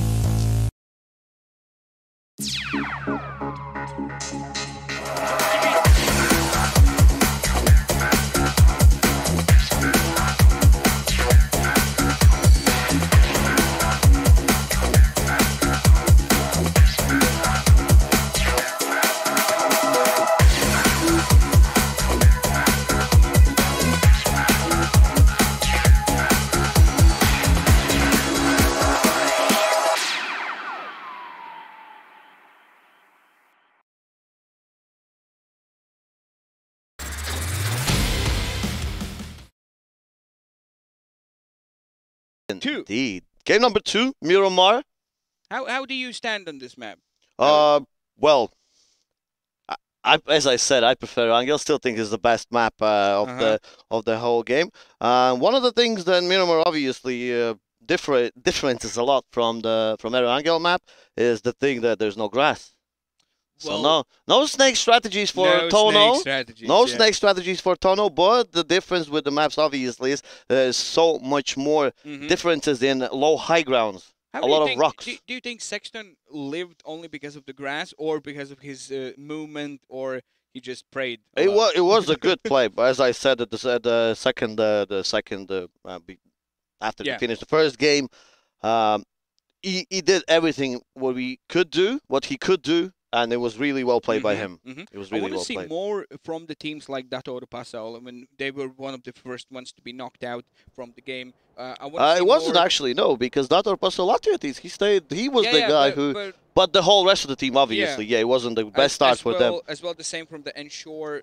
I want to see those teams to stay together and play through. And so yeah. We have to remember one thing, though. Remember that these are the first 2 games, both in Erangel, when the new season, and both in Miramar as well. People still don't know where teams are landing. So we will have maybe some fights as we saw back going down in Pochinki in the first game. I think right now they are analyzing the last game and trying to understand where Bait Academy is going. So they're going to be switching to some different places. If I do remember correctly, then a lot of teams decided just to loot not the cities themselves, but just like some houses that were around the map, not really like named places, like for example Pecado, Los Leones, you know, all these places. Just around they were just doing all around, because for me personally, I would say rotation in this map, even though the map is bigger, rotations are much harder because of the changes of the environment. Obviously, all the things like hills, rocks, everything in this map. So that's why the rotations are much harder in here than they are in Rangel. And looks like a lot of teams already are out, and it is, as you say, like this is your old strategy. I know that it is indeed. What you did. We did the same last season. Those are your places. I know that's your signature. It is indeed. But as we see, not all the teams are actually flying towards Los Leones, Puerto, Palacio, as we call it, and Impala. La Bandida is empty as well, so it only seems like Team Daror Pasol is heading to Los Leones, so that's a lot of buildings for them to loot. Obviously, we're still waiting for the zone, and we do have it. As straight as I say it, it's pretty center zone. It hasn't shifted to anything special. This is what I don't like to see. This is really centric and really common to all the players, and they know what they're going to expect. A few shots are being traded by the Bait Academy down in the Hacienda del Patron. I know that place. I really love it because you can get a really fast action down there. You can get some fast movement. If you get some guns, if you get some early guns, you can go and push the early houses. I am surprised for their pick of positioning though. School for the squad isn't as we call it school in this map. Obviously, it's not school. It's more of a town city building or something like that. Yeah. But as we see, it's not a place where you would like to loot for a squad. Even though the loot obviously is much higher than in regular games, as people, you know, the regular games are just standard loot, which is ×1, and in here you get ×3 loot with all the assault rifles and everything. But I'm still not convinced about their pick of their position. It's very centered, as I said. Obviously, you like to take a centered position, but overall, it looks like teams have split pretty well. None of the people have gone down. Well, we have 2 squads down in the Pecado. Those are the Team 18, that's the Total Spies versus the Agressiva Bitsubrutu. It can be a really aggressive start for them, and if they push those houses, they can have. Actually, Vac already. Vac goes. Happening right now. Well, Vac our first death of our first game is getting the first kill of our second game. Well, it goes so backwards in this game, but right now, as we are approaching I think the first phase is going to be just in 1 minute, and after that, the fight's going to be happening more and more. But it doesn't look like team Agressivo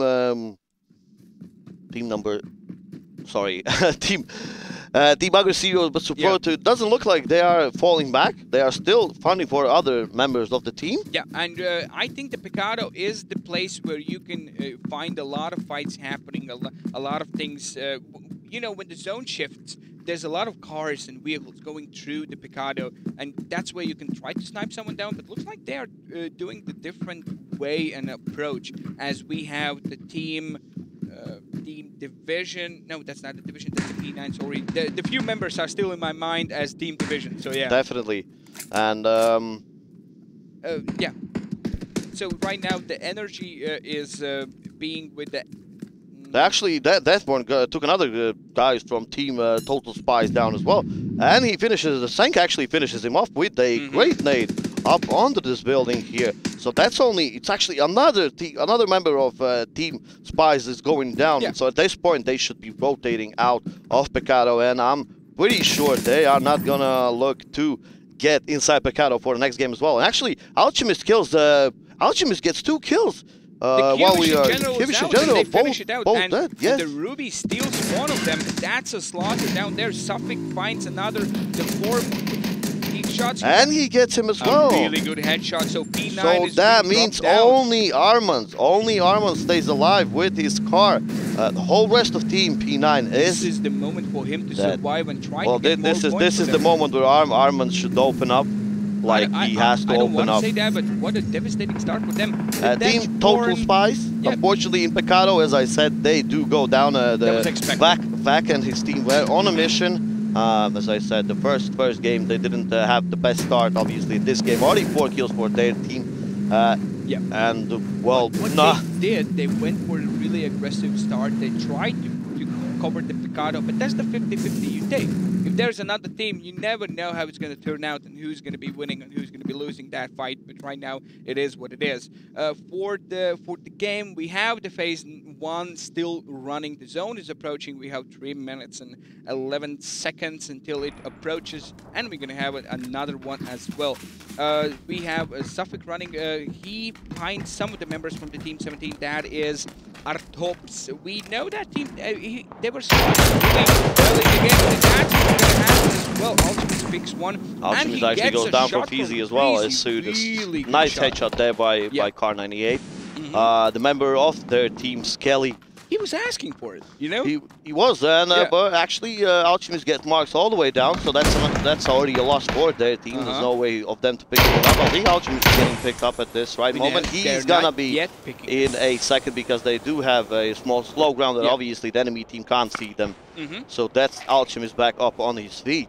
But that's the really, really fast fight. I am very surprised. I am very, very surprised that there's so many fights going up so early in the game. Yeah. As I said, the map is so much larger, and the first zone hasn't been closed down. It's not usual to see that you actually have these fights, and Freezy actually got a knock before with the M24 with the what is that? Not red dot, but a different thing. Holographic sight. Yes. That's interesting. Not the best. Obviously, not the best scope where to shoot with, but they're not giving up. They're not falling back, which is, I really do love to see. In this position, like, what is your mindset? What do you do? You push in? Well, at this point, there's Adamski goes down by Nate, Flabber knocks Feezy as well. So that's only one member, which is Skelly over there, fighting against the whole team of Division, and they do take them out.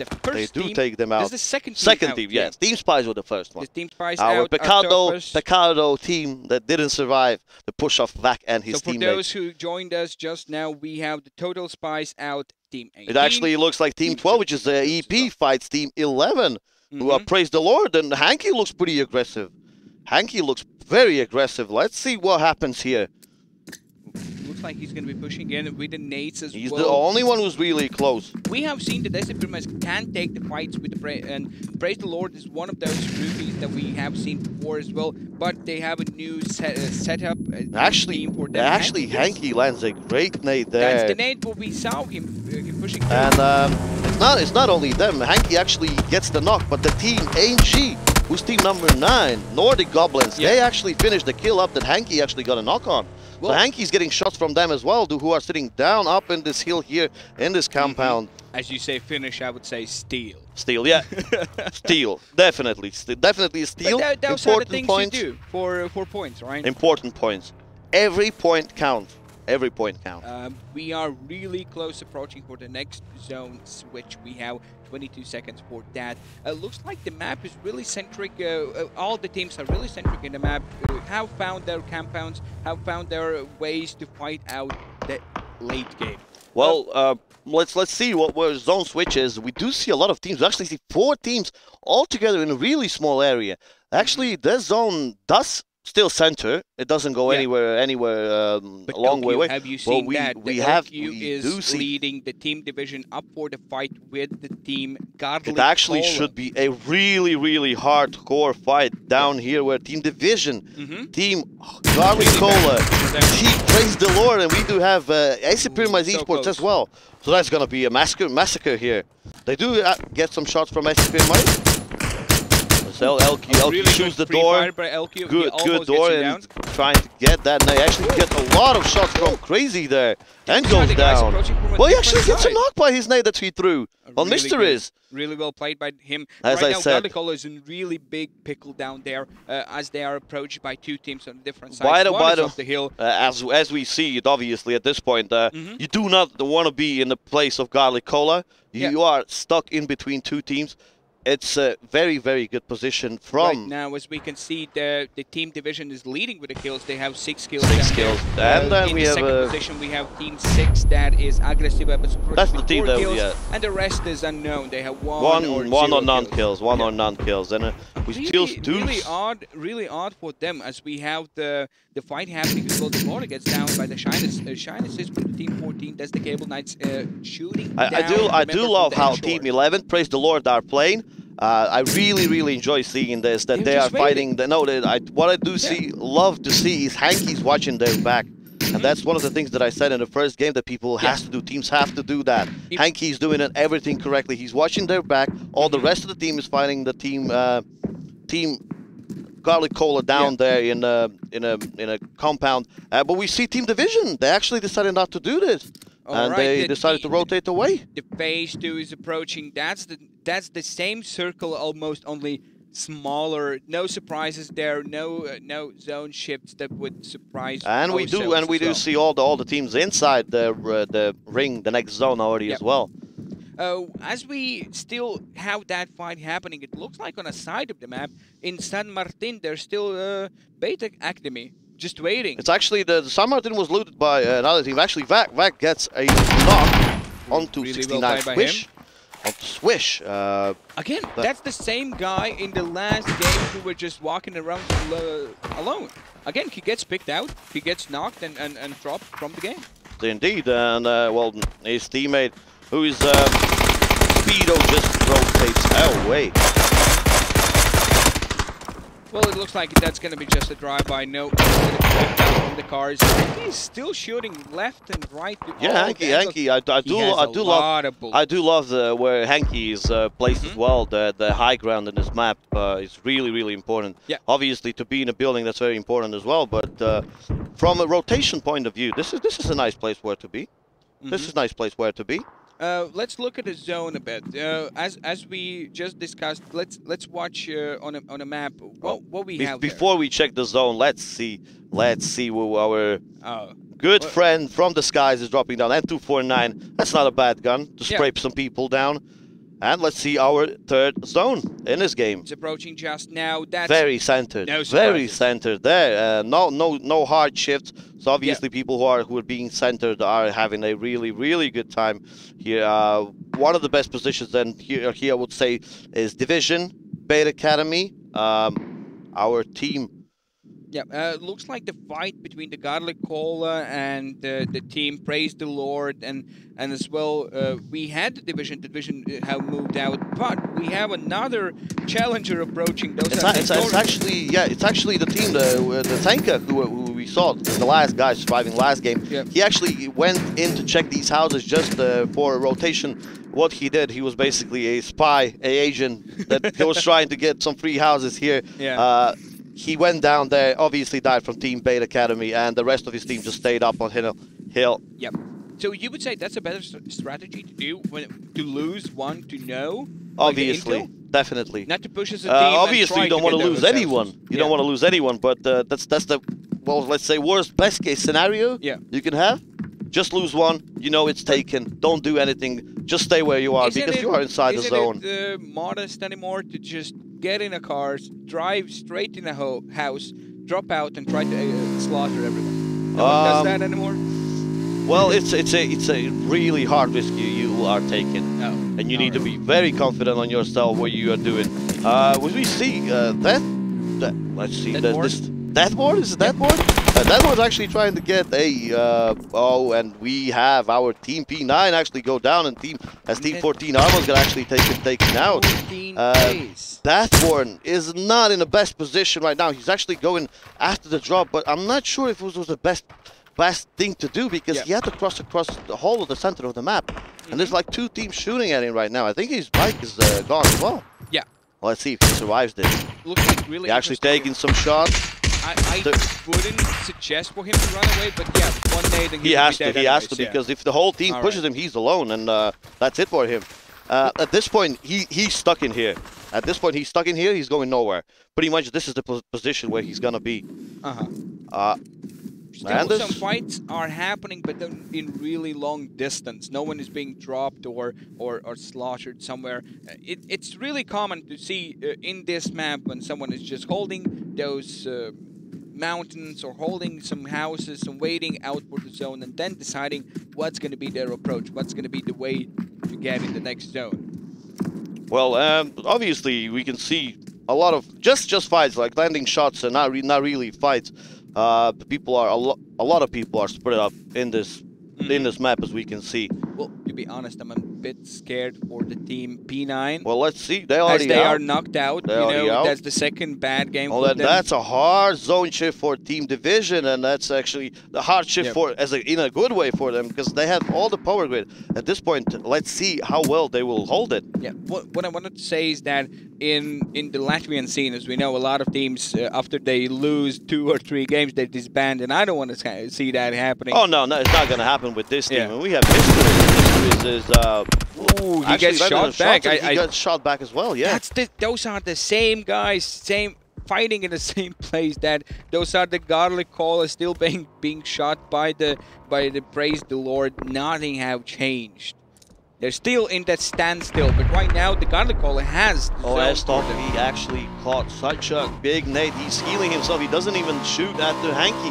Maybe he actually is gonna get some shots, but no, he doesn't shoot because he's just gonna keep his position. Hanky goes past him. Yeah, it looks like Hanky gonna be just safe down he's gonna in the be new safe zone. with his teammate Sick1. They have crossed all the way inside the zone right now. Ooh, the Rixie gets down the Mistress from the Godly Caller, and he gets knocked and eliminated as well. The B5 is taken down Estrophy, but the Ferret finds a different team. That's the team 16. Actually, they were trying to approach from a different side of the map, but actually, they were Crazy surprised. goes down from Mad Kids right here up on the hill, and I think they're aware that they actually gonna Yeah. push the team right now. This is the Let's moment see where a what lot of Ruby- kills are what happening. Ruby does, because I don't think he can actually leave this place right now with the position he has, and he has to fight this. Yeah. Oh, pretty interesting that the team 12, that is the Still STP must are have actually approaching. found him as well, yeah. Ooh. As I said, and yep, that's Ruby gone. So that's only one member of their team. Actually, no, sorry, two members. Still, Hanky the and fights Sick1. are happening down on the power grid. We see that the team Ensure is pushing in the Alchemist team leading division, and a good nade to Alchemist's face. We'll see what happens down there. And boom. He misses that, but he did survive this. But he gets down the Flabber, so that means the Speedo gets. He's held back, and after that he will join back in the fight. But on the different side, we have the team 15. That's the Dator Puzzle as well approaching. This is why I love this game. How did Speedo survive the nade that flew basically onto him? It blew into his face, but... You know, I had this joke 2 years ago, and it's still a way to go. It's PUBG. You never know. Indeed it is. You never know.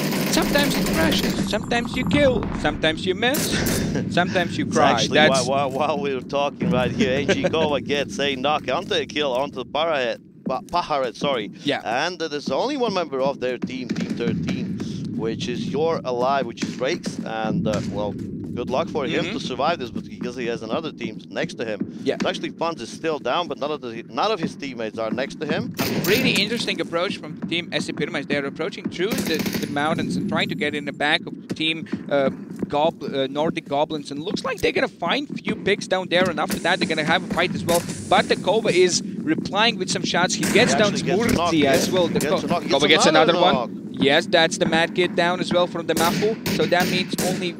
There are 2 versus 1, I think, in this situation, and he's in a flare as well. That's still how is he still alive? He gets Die! Shots, and Yeah, there you that's go. Team number 13, SC Pyramids.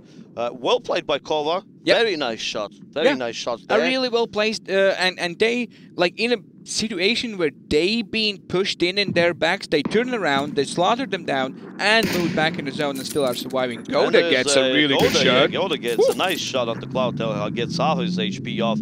We have another zone shift that we didn't talk about, and as I said, very good zone for Team Division. But what is this? It's the Camilla. A spy. It's a spy next to Team Division. Here's all these shots right here.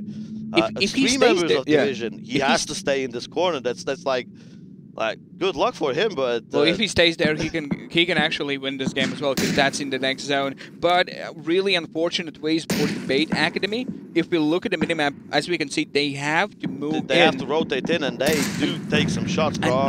As already the Aggressive is leading some shots in their way. The Cable Nuts are waiting for them to push in, but the favorites somewhere from behind. We have as well the team Dator Puzzle leading some actually, bullets down in their faces as well. There's X-Grace actually knocks Family, which was all the way down here on top of the hill. Of course, he has M24. They looted the whole game. It's 20 minutes in the game, and they have the first kill only now. When we do praise the Lord go down as well to team number 7. Really unfortunate for them. Yeah, they had such a good start. I love their positioning, but unfortunately, well, they were for a really long time just being in a standstill and waiting.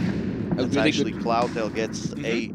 Was it knock or a kill? I'm not sure. That was a knock. X-Chris knocks as one. Still goes off with an M24. It's insane. And Cloudtail just one-tap Swabberless. They're just tapping. They're having a casual game, you know? Having a casual game. That says Tono as well goes down. I think there's only one member of the enemy team left right here. Which is, yeah, and that's pretty much it. it's actually obviously they were in the middle of the whole fight, but I do love how active and aggressive they are. They are smart aggressive. They're not just running, you know, running and gunning down. Yeah, in 11th place we had the Cable Knights. They are dropped from the game as well. And we just now, York is out as well in the 10th position. Only 9 teams left, only 25 people alive on the map. We have Vuk, and Vuk knocks down Razy from the Bait Academy. So that's going to be a bit of a strong bite in their bottom. Mr. Knight is taking some shots. Oh, actually, Favorit stole the kill on Razy. A lot of nades are raining on their Razy side. got knocked down by Vuk, but Favorit actually stole the kill. He has more! That's some nice steal Artillery. I think he's going to be hitting the Mr. Knight almost. Oh, he misses. Well, unfortunate for him. On these fights, the favorites and Mr. Knights are fighting. Gets knocked. X-Chris just turns around and puts the bullet in his head. So that means in just a few seconds ago, we only had 1 kill for the team Bait Academy, but right now they have already 5, but still leading. We have the team division, 6 kills. Definitely doesn't look good that Team Bait Academy is getting so many kills what they got in the first game, as they only lost 1 guy and Mr. Knight gets revived. But they have zone and they have a pretty good position. Let's see what our team Dator Pasola can do in this match.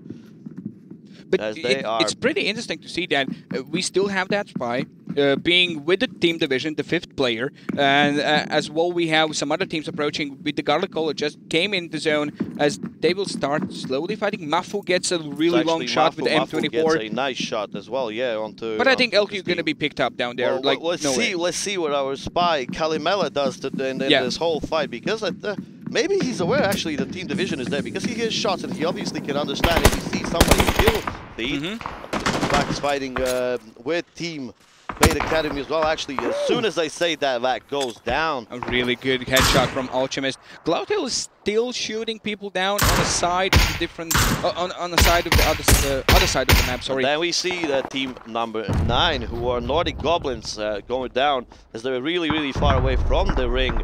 It's actually a Glautel gets a huge nade onto 2 guys from team.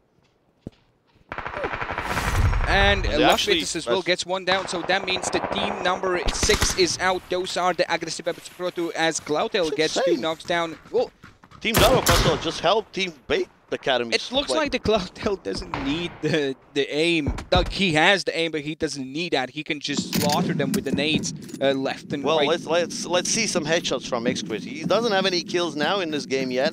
We saw some knocks. Kalimel actually opens up. Woo! He finally stopped playing his. He finally stopped playing. Something down and finishes him as well. So that means 1 less for the team division. Really well played for our little spy down there in the house.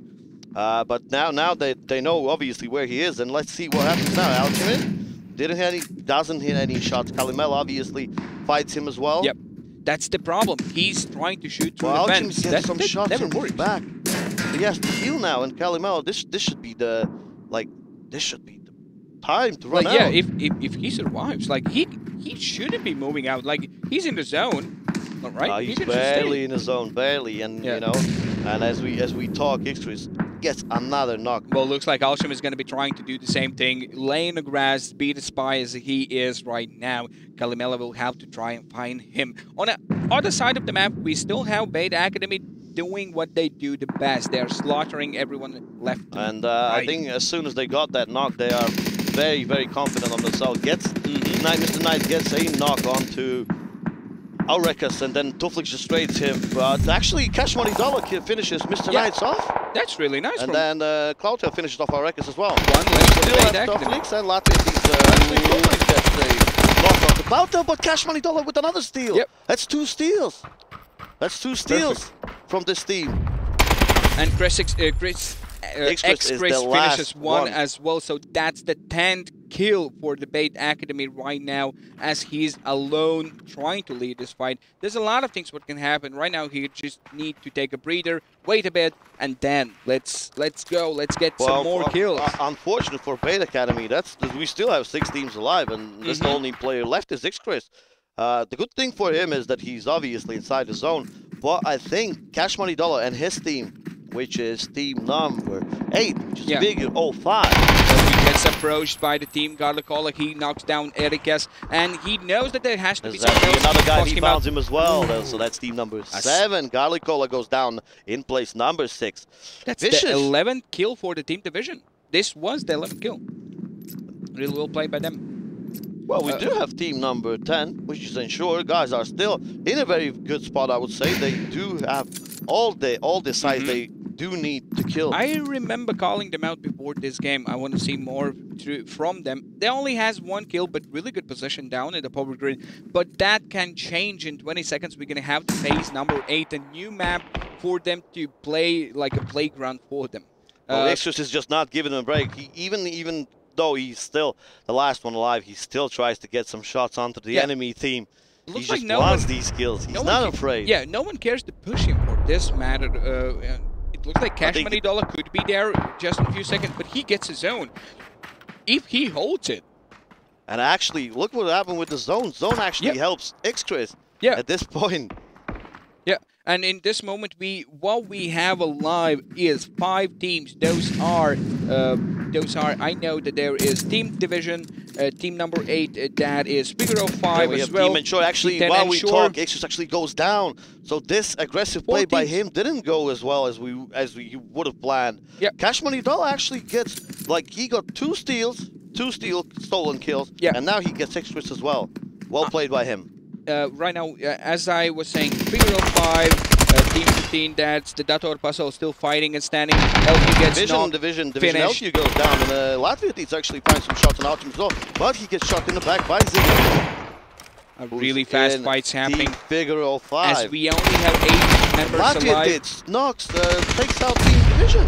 That's it for them as well. He gets 1 spot higher in the making as Team 10, that is Ensure, knocks down one of the members from the team Figaro 5. It's 3 teams alive. Only But one guy Figaro 5 is the only team that has all 4 members still alive, kind of alive. Armin's is knocked, but he's gonna be revived in a couple of seconds. So basically, it's 4 versus 2 versus 1. It's still everything can happen. We saw Latvia can shoot. He took out Team Division now in the end of this game. We know he can shoot. Let's see what he can do all by himself. I would like to see what's the zone looking from the sky view to understand what is the positions where they can actually, stand. VP Thunder goes down from the zone. How does that happen? Well, that's the one of the last zones. Yeah, but you shouldn't been. Yeah, you should have been inside the zone. Actually, Speedo is gonna try to take his teammate up. Yeah. Has already got a second knock. Like in this moment, Latvia has to push out. Time. He knows where they are. He actually does. Here? He will find no one there. He had steps, which was Latvia teats. So that's well played by Speedo. Actually, he tried the best. Like steps. I would do the same thing. He was trying to get his teammate up, but he heard Latvia teats running next to him. So that's only him left. Speedo against 3 members of Figure 05. How do you think? That's it for him. I think Zig is going to just spot him out. Well, he knows where he is, and that's like the worst place where you can see at this point. They would just push him in. They know that he's somewhere in the smoke. They just have to. Well, they just play it safe, and the win is theirs. It's their game to lose. But I would like to get this kill. Actually, he gets a kill. Spider. He gets more points for his team. The kill. Really well played by him. But he will be approached on the angle there. There are 2 guys. Did we talk too early? There are 2 guys. And he gets another. The army's down, so that's Cash Money Dollar. Did he win it? No. Okay, all right. Okay, so that's Figure 05 with the win in the game. Number 2, but Mr. Speedo right here. What was that? I don't know, but I really enjoyed to see that. What was that? Like, insane. Insane plays by Speedo, I would say. It's actually almost felt like at one point they will lose the game. Yeah. Right now, as we just watched, our team Figaro 5 just won the game. I would say only with 5 kills. That's the Cash Money. Win. Yeah, Cash Money Dollar leading with 4 kills for them. In the second position, we had the team Ensure with the Spido almost clutching it through, almost getting all the kills down there. Only 3 kills for his team and 0 for everyone else. That's the team where they lost a lot of members early in the game. That took out Team Division Team Daro Pasole. As well, really well played by Latvia. Very well played by Latvia. Yeah. And I love to see how he's shooting and love his aim. Yeah, in the fourth position we have the team division. No surprises there. Really excited to see them there with 11 kills. It felt really great for them. Very good start of the game. And in the fifth position we have our last map winners, Bait Academy. What they did this map was they looted a bit too long, I think. That was one of their... I wouldn't say that the loot was too long. I would say that at this point, obviously these knocks that went down, there was a lot of team exchanging kills, stealing kills, getting some other knocks, stealing other team knocks, you know? Yeah. What I didn't like in this game was I praised X-Chris in the last game, and I said he's just monster and going off. In this game, I would say he played a little bit too aggressive. Yeah. Got killed by Cash Money Dollar. I think he could have played it safer and still get some kills. It's not only him. There's the whole team that could obviously do it all safer. But you cannot. When you stay alone, it's all on you. Yeah. You know, you have to count that. Well, it's but all still, on you.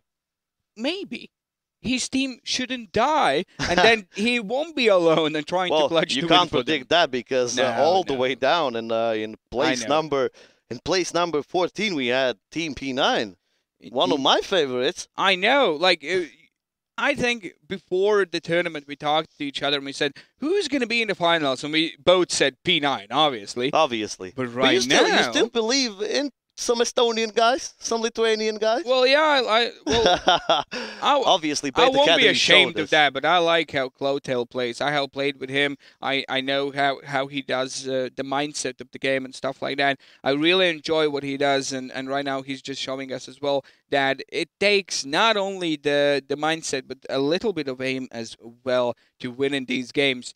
As for stands for the team, and sure, I'm really happy to see them playing and being in a top 3 position. As for now, one of their Spido got in the second position, and he almost won it. Like, he's shown that in these situations in the BSL League right now, he still can achieve a really high goal. Well, after I think these are the league standings. After the 2 games that we have, Bait Academy is leading the chart with 42 points. In the second place, we have Division. Yeah, who's already 13 points away. Just before we go further, I really like the logo of the Bait Academy. I think it's just it says everything. I think who they are and what they do. Well, it's a great thing to see. And then figure 05 actually with this game. They're number 3. Yeah, no overall standings right here. Number 4 is Dator Pasol, and top 5 finished with Cable Knights. Yeah, and really interesting as well is that we have all 3 Baltic members in the top 3 top 3 positions from Estonian Bait Academy, from Latvia Division, and from Lithuania Figure 05. So there still a lot of things can happen. If you look at the different side of the brackets, the lower side, let's say. And these are the surprises in my head. Like the Praise the Lord in the 9th position, Nordic Goblins in the 10th. I thought that they're going to be in the first page as well. They got to call it the last season. They were really good players. Like they made some surprises as well. By the end of last season, I really enjoyed. I think they're gonna. They need to warm up their motors and start mowing everyone down as well. As we have the Team G from Lithuania as well in the 12th position and 13 P9. Well, P9. The biggest surprise of today. Definitely, but that's again. The season is really long, and only 2 games. This is basically the same what happened last year as well. And we had the worst games in the first, I think, 2 weeks, and then we came back. So I'm hoping for the same thing. And really interesting as well is to see in the last position we have the Total Spies. I think they are not doing what they said they're going to do. They are not trying to approach and slaughter everyone. I talked with them before as well. They're a team from Estonia. I like Estonians, all right? First games, you can't really even have a look at the overall situation after the first couple of games. Now, third and the fourth game already is going to be a little bit more calmer. People are gonna see where other other teams are landing. Yeah. And we have a much more composed game. And let's hope they learn from all those mistakes, what they have done or the different teams have done, and to learn and how to approach and slaughter and to find a different ways to win the game. Definitely. Yeah, right now we're going to go for a bit of a break, and after that you're going to be back greeted by hosts just in a few seconds. A lovely host. A lovely host. Like, have you seen Bisbee? Loveliest host. Loveliest host that we have seen. And after that, after the host, we're going to be back for the wrangle for the game number 3. So for now, stay tuned. Meet our host? Yeah. See you in a bit. Alise sapņo lidot uz Marsu. Jūris būvēja pats savu raķeti, jo grib būt kā Alise, kura tēmē uz Marsu. Gameri nolēma sacensties mačos, redzot, kā Juris būvēja pats savu raķeti, jo grib būt kā Alise, kur tēmē uz Marsu. Māris nonāk hokeja komandā, iedvesmojies no gameriem, kur ir mačos, redzot, kā Juris būvēja savu raķeti, zinot, ka Alise tēmē uz Marsu. Sanita pacēlās. Nu tā ir zirgā. Jo redz, kā Māris ir aizrauts ar hokeju, gameri iedvesmots, jo tie ir mačos, redzot, kā Juris būvēja savu raķeti, zinot, kā Alise tēmē uz Marsu. Toms slīpē bruņu meistara mākslu, jo abrīno princeses zirgā, kur iedrošināja Māris, kurš tagad ir hokejā, gameri iedvesmots, kur ir mačos, redzot, ka Juris būvēja savu raķeti, zinot, ka Alise tēmē uz Marsu. Tava aizrautība parauj līdzi mūs un citus. Ar Helio garlaicībai nav izreču un aizrautībai robežu.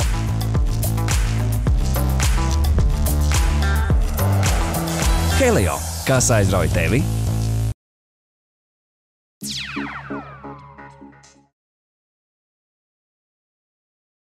But not enough. Anyways, that was a cool second game. I want to talk about something that we didn't mention in the previous times we were here. Bolt, you know, that company that like you can hop into a taxi and just like you can actually show your location on your phone, exactly. hop in a taxi and get wherever you need for a pretty good price. In Riga, like it's really like cheap, to be honest. It is super cheap, yeah. That's how I got You can travel through the whole city like really quick and stuff like that. And Bolt, they want to have a giveaway here in the chat. So after each discipline, so after the next 2 PUBG games, we're going to give away a €10 voucher to one of you guys in the chat. All you got to do is write #Bolt in the chat. And so at the end of all of the PUBG games today, we're going to roll the winner and announce it in the chat.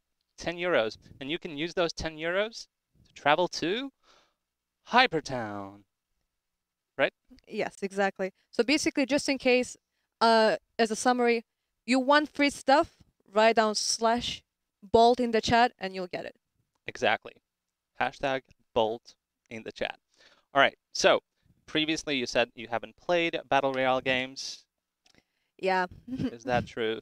And I wanted to talk about the whole genre itself. A lot of people mentioned, by the way, we talked about PUBG Mobile before. A lot of people were like, some people, like 50-50, I would say. Like some people were saying, yeah, PUBG Mobile rocks. Some people said, oh, PUBG Mobile is for those who, you know, just don't have the game on their PC or don't have PC itself. Or have a potato PC, maybe. But a lot of people do take it seriously. PUBG Mobile is a serious thing. But I wanted to talk about Battle Royale genre itself because I'm a big fan since, I would even say like Minecraft Hunger Game times. A lot of people maybe remember how like when I was a little kid, I made these like YouTube videos with Minecraft Hunger Games. How little? I will not say because I wasn't that young, but now I'm just embarrassed. Oh, I was young, okay? Yeah, okay, yeah. I don't play Minecraft anymore.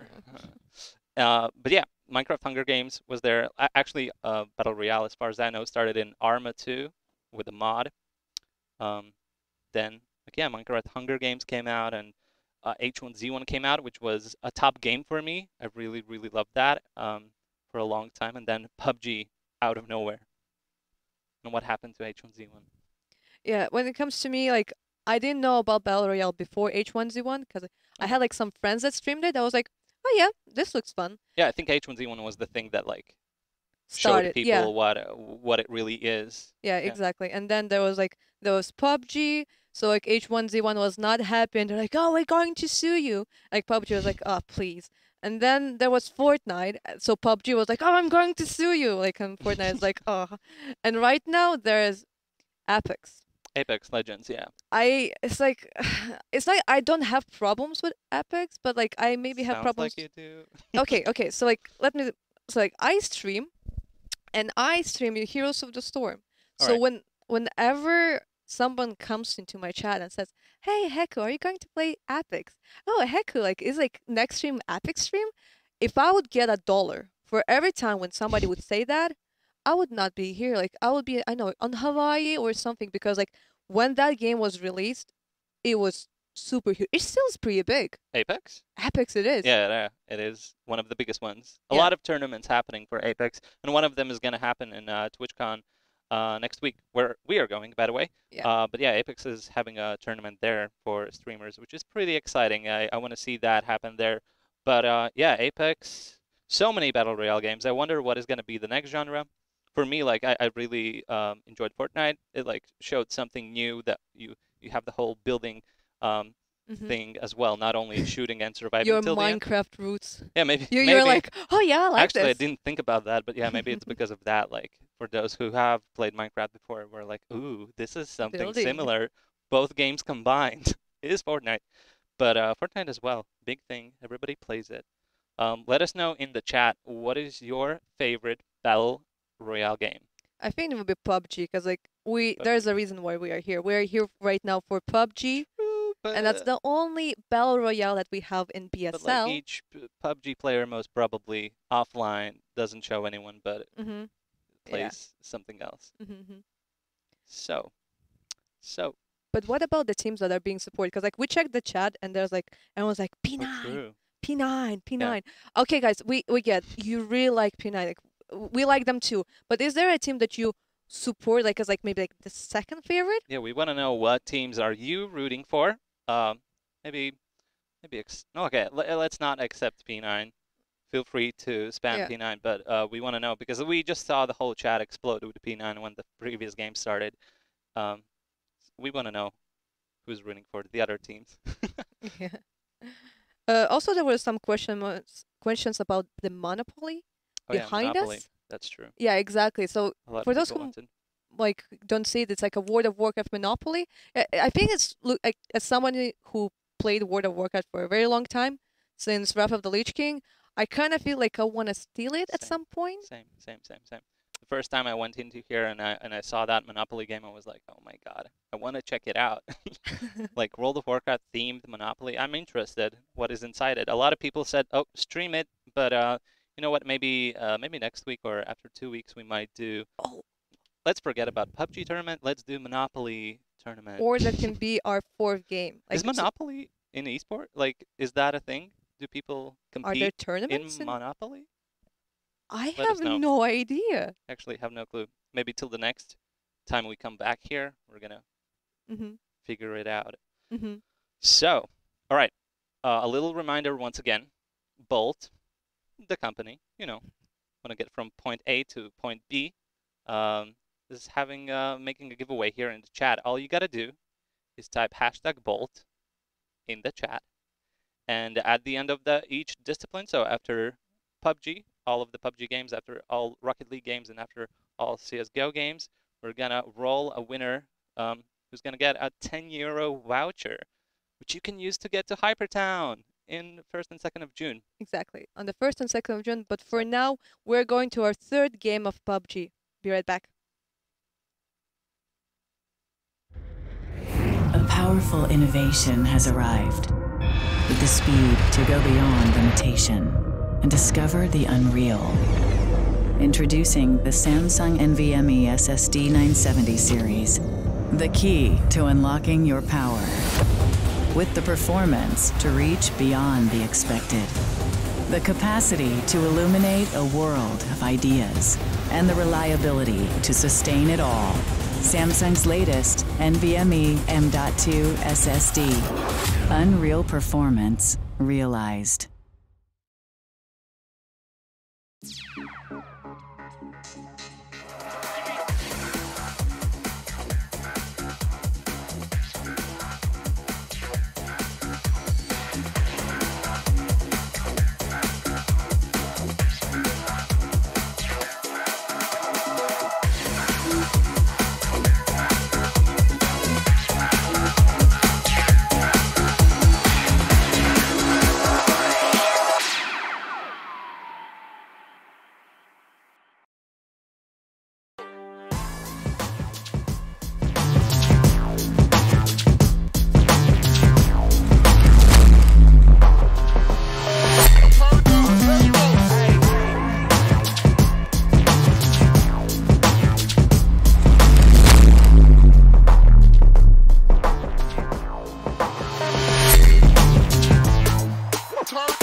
Alise sapņo lidot uz Marsu.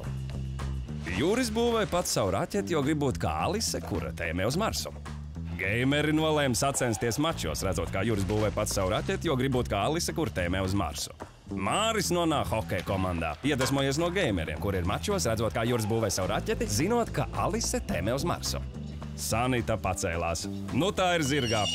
Jo redz, kā Māris ir aizrauts ar hokeju, gameri iedvesmots, jo tie ir mačos, redzot, kā Juris būvē savu raķeti, zinot, kā Alise tēmē uz Marsu. Toms slīpē bruņu meistara mākslu, jo abrīno princeses zirgā, kur iedrošināja Māris, kurš tagad ir hokejā, gameri iedvesmots, kur ir mačos, redzot, ka Juris būvē savu raķeti, zinot, ka Alise tēmē uz Marsu. Tava aizrautība parauj līdzi mūs un citus. Ar Helio garlaicībai nav izreču un aizrautībai robežu.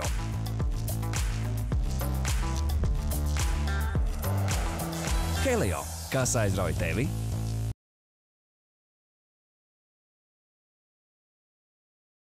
Game number 3 for the PUBG BSL season. Well,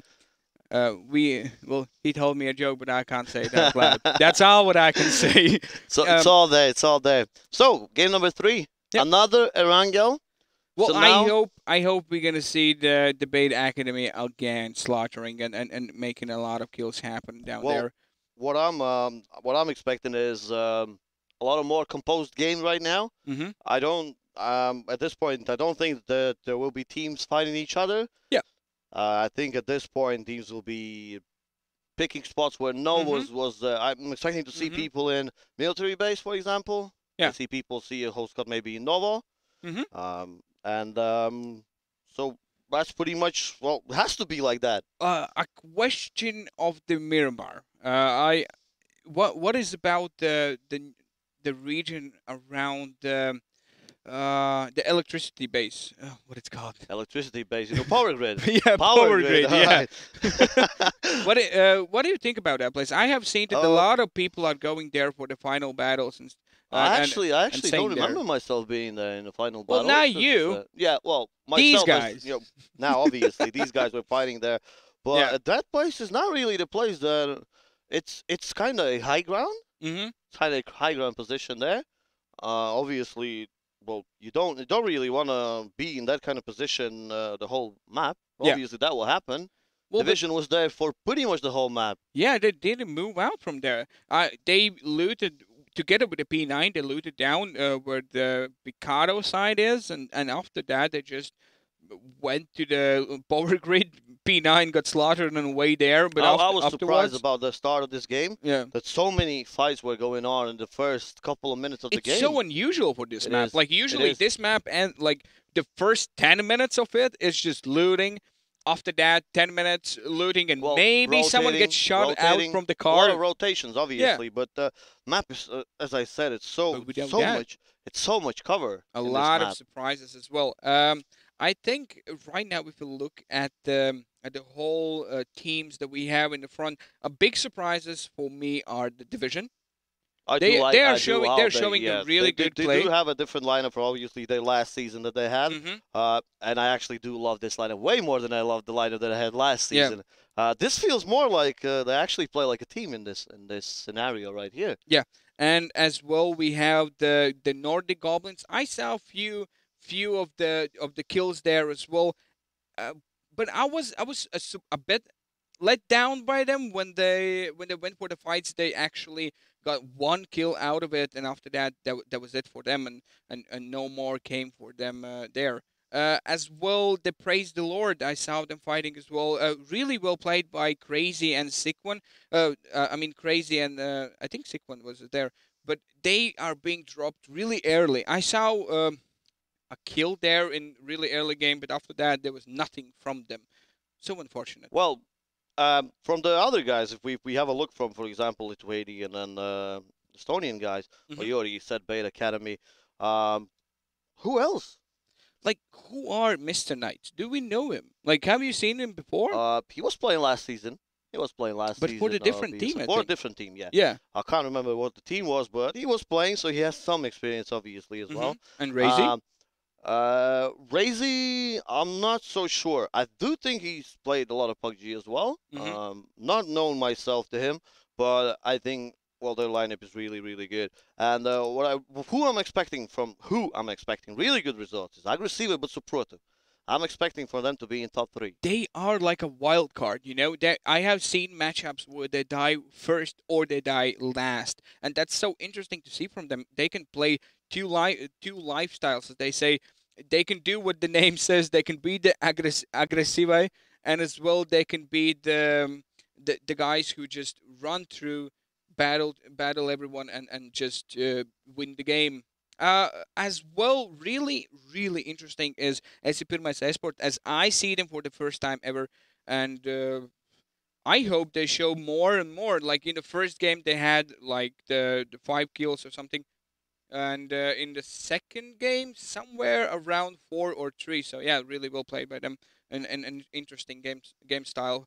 As I know their CSGO team is really well organized, and I hope that their PUBG team as well is really well organized, and there are people caring about them, and that's why they want to make a victory. I would love to see, you know, a lot more Latvian teams placing these top 6 positions. Not only new teams, Latvian. Obviously, like that right now we have division. For example, that's a new team. The guys that were playing last season, some of them not really placing anywhere high. This season, whole different story. We see already, you know, second game, Latvia teams did some great stuff against division. So that's what we love to see. And as well, just a reminder for everyone at home, in this season, in the season 3 of BSL, we have 3 Estonian teams, 7 Lithuanian, and 6 Latvian teams playing right now in the BSL season 3 of PUBG. Yeah. And as we said, it's already a really, really, well, a difference from the last season, as last season really saw a lot of Latvian teams getting high top place. You just want that I say that you played really well. Not really. There he goes. He won. He's a good gamer. He's a good player. But right now he's standing here. So who? I actually enjoy this more, guys. I actually enjoy this more. This is kind of, I already feel old for games, you know? Play games professionally. You know, when we look at the games, it doesn't matter. They win them or lose them. We look at them. That's it. Like, we don't win or lose. We only win. Yeah, we only win. All we get is to enjoy these games and see the boys battle on the battleground. So, just to, you know, enjoy casting, you know? If you don't how it casting, is like the first 2 days for you, how are you feeling? I think it's amazing. I see a little sweat going on the face, so that means you're excited a bit as well. You have to be excited, both stressed a little bit, both excited, you know. But it's really, really good. I think, and for overall, I hope you enjoy it as well. Well, as I know, always, you know, with the big things comes the big responsibilities, and right now I know for sure we are expecting a little bit of technical issues down on the line in different places, but this is the first week, you know. This is what it is. For the players as well, the P9 are being thrown down, they're being smashed to the ground, and they're just gonna pick themselves up, and we're gonna see. I think they will, and I'm hoping for them. See a lot of good stuff in this game. 30 seconds left until the game number 3 begins. Right now we are back on our lovely Miramar. Erangel, and hopefully we have something similar to the zone what we had in the last game. You know, as the island, the Sosnovka final. Well, actually the plane goes across the island of Sosnovka military base. Actually, it was going all the way from the other side. Actually, the plane is pretty much the same that there was the first game that we saw. The only difference is the plane went from part of the George Paul, North George, and all the way to Sosnovka. What is your prediction? Are we expecting someone to drop down in the military base? Definitely. It has to be. It has to be someone in the military base. I think they spotted out that no one went for them. Definitely. Like, right now, I think 2 or 3 teams should be going there. there should be 1 or 2 games going there, and hopefully we're gonna see some and early yeah, fights as, there. as I called it, actually, we see Team Beta Academy that they had taken the south of George away from them, and what we see in here is actually Istris and Razy kind of going for a military base, but in the end they decided not to. They decided not to do that. I'm not really sure what they are doing right here, but Cloudtail flies all the way across the map to Milta. That's something very interesting going on. Do you think that's here. a miscommunication, or that's the strategic that they're going for? I would say that's a strategic thing that they are doing. And I see that no one else except Istris is not a military base. Yeah. And really interesting is that if you look at the minimap down in the middle of the school, we have only 1 squad, but it looks like the B5 with his squad are going to be trying to go for Rojnak together with Gora from the team. Who was Gora? Goes was from SC Pirmais, so that means Ponchinki is taken as well from Team 9, Team 6, so those are the Team Nordic Goblin and Aggressive Proto. So yeah. So yeah, really interesting down there as well. We have in the Ponchinki side we have 2 teams, but as well Shyness gets driven over. Goes down. No, I'm not sure. Actually, I think he got run over by his teammate here. Well, good luck to him. Probably he's going to be picking back up. His teammate Easy God is here to help him out, and we have a first zone as well already. It actually is almost the same as the first game that we had. It's really, very, very similar. Really interesting and zone. It looks like the X-Chris is on the money now. On the money now. Really obviously, interesting. Team P9 is the... Actually, I'm surprised. It's the only team that we see both North and South George. Yeah. Nobody else. We have a team of Team 10, who's those are the Ensure and Garlic down in the Rojnak. They are finding the loot as fast as they can, and after that they're going to be joining for the fights. And in the school we have the Team 18. Those are the totally spies, and I think maybe this game will be the one where they're going to be shining as well a bit more. For the Bait Academy, I think this was a really well strategic played through by them, as we have 2 guys in the military base and 1 guy just down on the side. I'm very surprised by the decision that our team. It's tactically made. That's what Pasol has done. The last game they were looting up on the north part of George Paul, where we could see Corm in this game. In this game, they decided to take some boats and just to go in Primorsk, because Primorsk was empty in the last game as well. I'm not really sure what they didn't enjoy about North George, because that's the place where I've spent a lot of my time. But maybe that's how the old saying goes. You know, if nothing else works, go to Primorsk. You know, well, you can always try to find something there, and even some fights. Well, even though we have two teams looting Pachinki, those are still the Aggressive Proto and Nordic Goblins. They could find the really early fights for them, and could be an action happening. Vac takes some shots already onto him. Really? If we look all the way to Pachinki, Vac already took some shots from guys. From Fans, I think it was. Looks like they are pushing slowly through in the Ponchinki. That's where the fire is going to happen. It looks like they are doing the same thing that they did in the last game, which was in the first game, fighting. Actually, Deathborn finds a knock for the Fans. Fans gets knocked down by Deathborn. So these guys are not giving Pachinki away easily. Yeah, and it's really interesting in the team 7 as well is fighting in the same time while the Ponchinki fight is happening. Rojnak is still fighting as well, where the Godly Call is fighting with the Team 10. That's Ensure. We have 2 similar fights happening Deathborn, in the 2 cities. Finishing up Fans as well.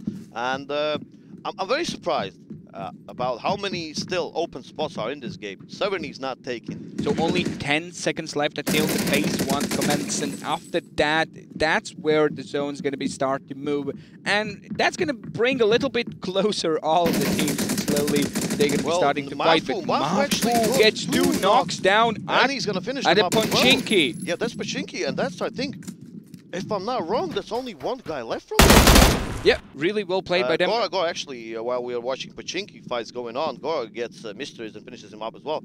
So if I'm not wrong, it's only Senka and Vac left you know how it always goes, you know, when you are spectating the PUBG, whenever you spectate one person, at the same time a different person gets a kill. When you spectate that person at the same time, that guy what you just spectated gets the kill. Really different ways. That's how it works in Pochinki right now. There's a fight happening. Well, Pochinki is actually, the last players are being though, pushed in. Those are, but looks like they're gonna be backing up. Well, they should do, because there's only 2 of them left. And again, they have lost it. Ooh, a good flashbang back to Rojnak. We have Dones, gets pushed by 2 members of the team 10. That was Ensure 2 versus 1, so that means Donces is alone versus 2. It looks like they're going to be stepping back. They're going to throw some nades on that. Actually, at this point, Donces can't really step back. Still, actually swished with a huge nade. Nice jump from the door and really well timed as well. Very well. You didn't even see it coming. They're gonna finish him up as well. They're gonna finish him up as well. So at this point, Speedo just gets this kill on Donces and the team number 7. Yeah, they are moving he's back. going back. Yeah, they're gonna fall back as they already lost.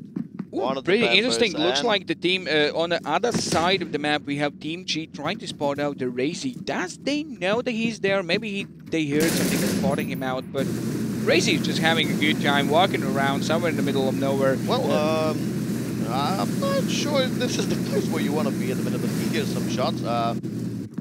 Is DMG Sickest aware of Razy? Looks like he's just doing what you said. You have to always watch your behind. Yeah, you never know. But you never know. It almost seemed like he knows that there's somebody there. Yeah. So maybe Razy did shoot some shots.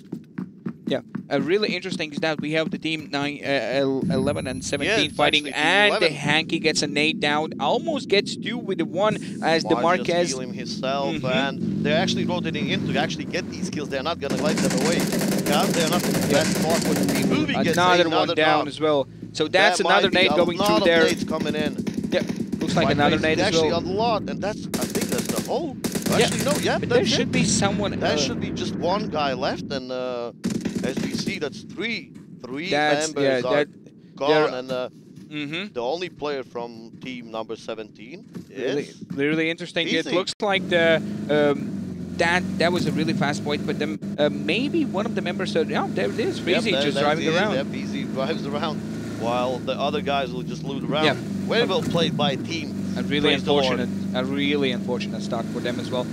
We have the Tikis right now just shooting somewhere down from the hill, trying to get some shots down, some damage as well. As the phase 1 is almost closing it. In 1 minute, we're gonna know the new zone, the new playing ground for these guys. As they are, it looks like they're trying to predict that the zone's gonna be not at the military zone. Well. What's your prediction on this? As we can see, I think it's going to be a military base again. As I said already, the zone cannot end in the water. I think it's going to be a military base again. I've seen this before. Obviously, as we can see, if we open up the map, we get still some. Total Spice tries to get some damage down. I think that's a division down there, but that's a long range for them to try and shoot. But, and that's silence. I think no cigar, well, so but while we do that, Spido drives over his teammate. So that's why he's always alone. That's unfortunate. Maybe that's the reason. Yeah, they're gonna pick him up, and nobody's gonna actually. But in the zone, you know, that's so unfortunate for them. The first zone is closing down. The team P9 is actually just rotating now away from south of George. Actually, the place where they're gonna rotate then is pretty empty, I would say.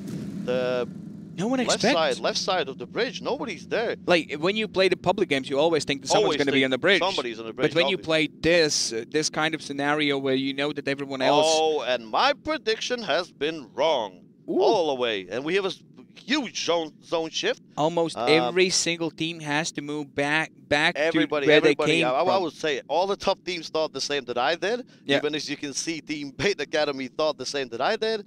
So Snuff military base. And this works out perfectly as for we Team have P9. On the side, we have the Tator Pasol. They were going with the boats and trying to find and actually, Tuflix goes down by.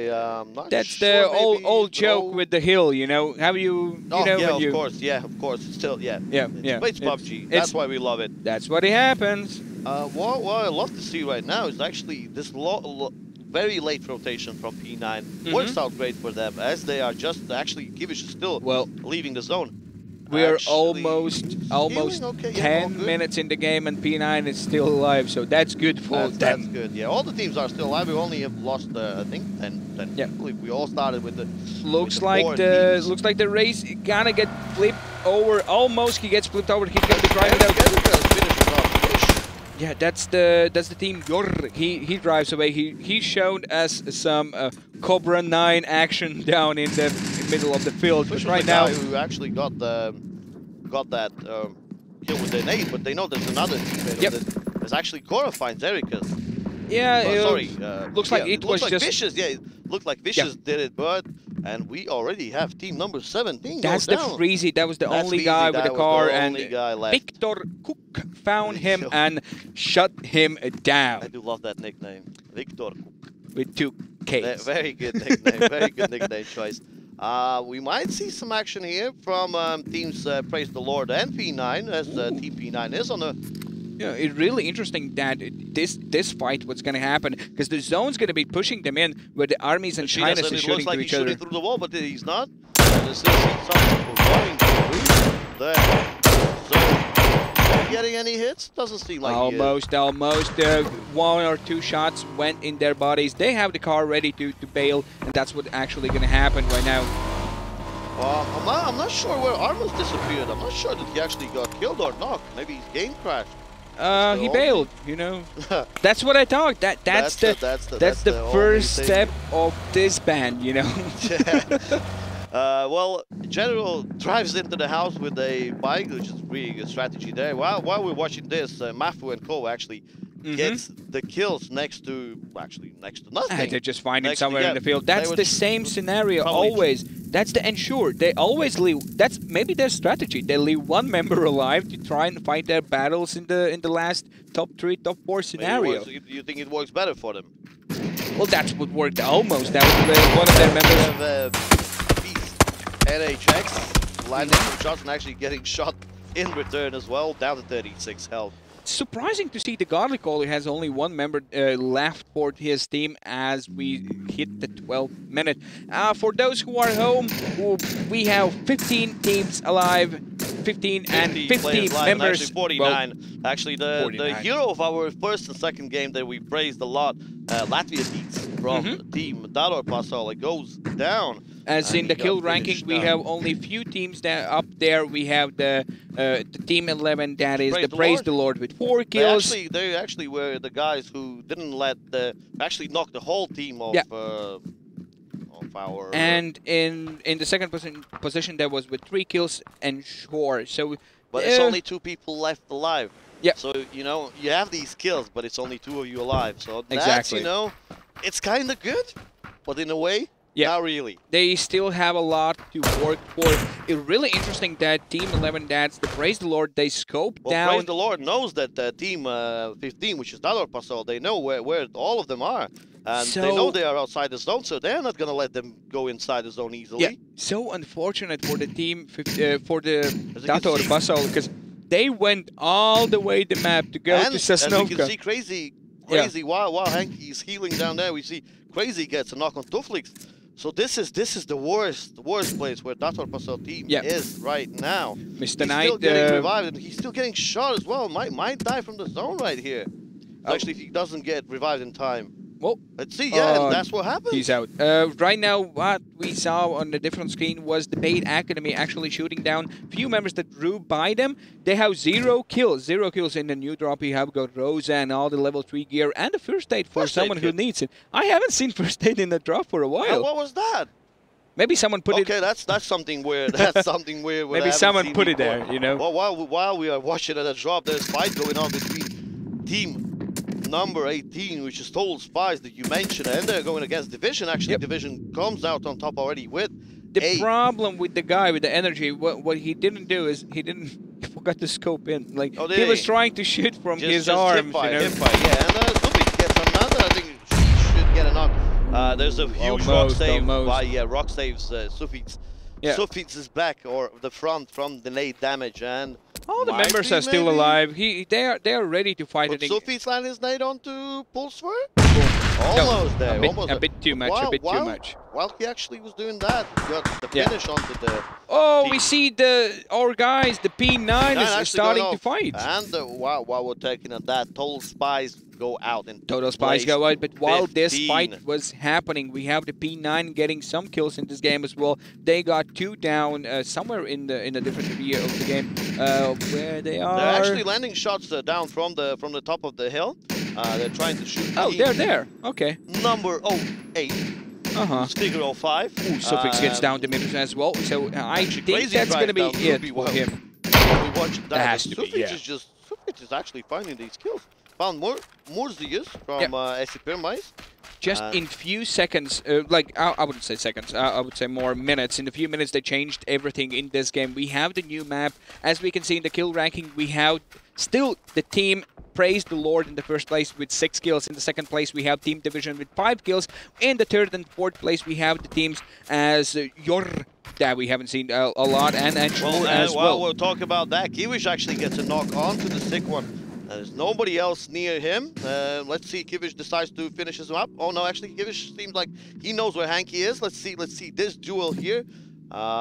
Do the guys decide to fight? Actually, Hanky doesn't even really look at If we look at the minimap on the side, we have another team approaching. That's only Tikas. That's from the Team G. Kivish is playing He hears that there's safe. a lot of fights. Oh, does he hear him? Let's see what happens. And Kivish comes out on top onto the kill. Onto the kill, I will say onto the kill, because he's going to finish him up. He's going to heal first. He's going to heal first, obviously. But I think they're talking in chat, you know, because they know each other. The only player left is Crazy. Actually, we didn't see what happened. Actually, Crazy's wheel gets shot out. We have a fight down there with the Bait Academy. With Bait Academy as well. Bait Academy is fighting right now. The figure of 5. 2 of the leaders right now on the scoreboard. We have and really crazy fight. 2 knocked, 3 knocked down for the figure of 5. All 4 are knocked, and X. And they didn't lose a single person. X-Chris just every single one of them got 1 kill, so it's really good execute for them. Very well played. Corp finds Hanky. Unfortunately, team number 15, who's Dator Pasole, goes out in place number 13, who just the last guy, Orekas, just went outside the zone, didn't die to anyone. Looks like this is going to be a game where we have a lot of loners somewhere on the map. Like, I see that we have Goffin somewhere alone. We have 2 members only for the Ensure somewhere on the map. Tick is just driving around, finding a new position. Maybe he's going to drive in hands of some others, as there are already SCP matches waiting for him. The only one left from this team. We can see. We down the map, we have the Yor fighting there, or Bait Academy down there. Yeah, but while they're fighting, and there's actually Supis from the top of the hill shooting them down as well. So he's like taking all these kills. Really well played by Stofi. Really nice. Can you finish that? And actually, great job. Like that. I'm not sure what happened. What's happening? I'm pretty sure Ace was trying to do. He was trying to shoot the car, so the car lands down. Oh, I understand. So they have some cover, and it didn't happen. Yeah, with the car blowing up. Yep. Really interesting to see these fights. They were trying to move in a better position, and this is almost what happened with the P9 in a different game. But right now, Bait Academy weren't all 4 in 1 car at least. They have learned from their mistakes, I believe, and right now that's why they survived. 2 of their members are still alive and ready for fights happening. Well, that rotation definitely didn't go as planned. We have 30 seconds for the zone for the phase number 4 to close in, and after that we're gonna know the new battleground for these people to fight in. Looks like the Corp's gonna find someone. Looks like he's just checking these houses out. I'm not sure if they actually are aware that somebody's inside here.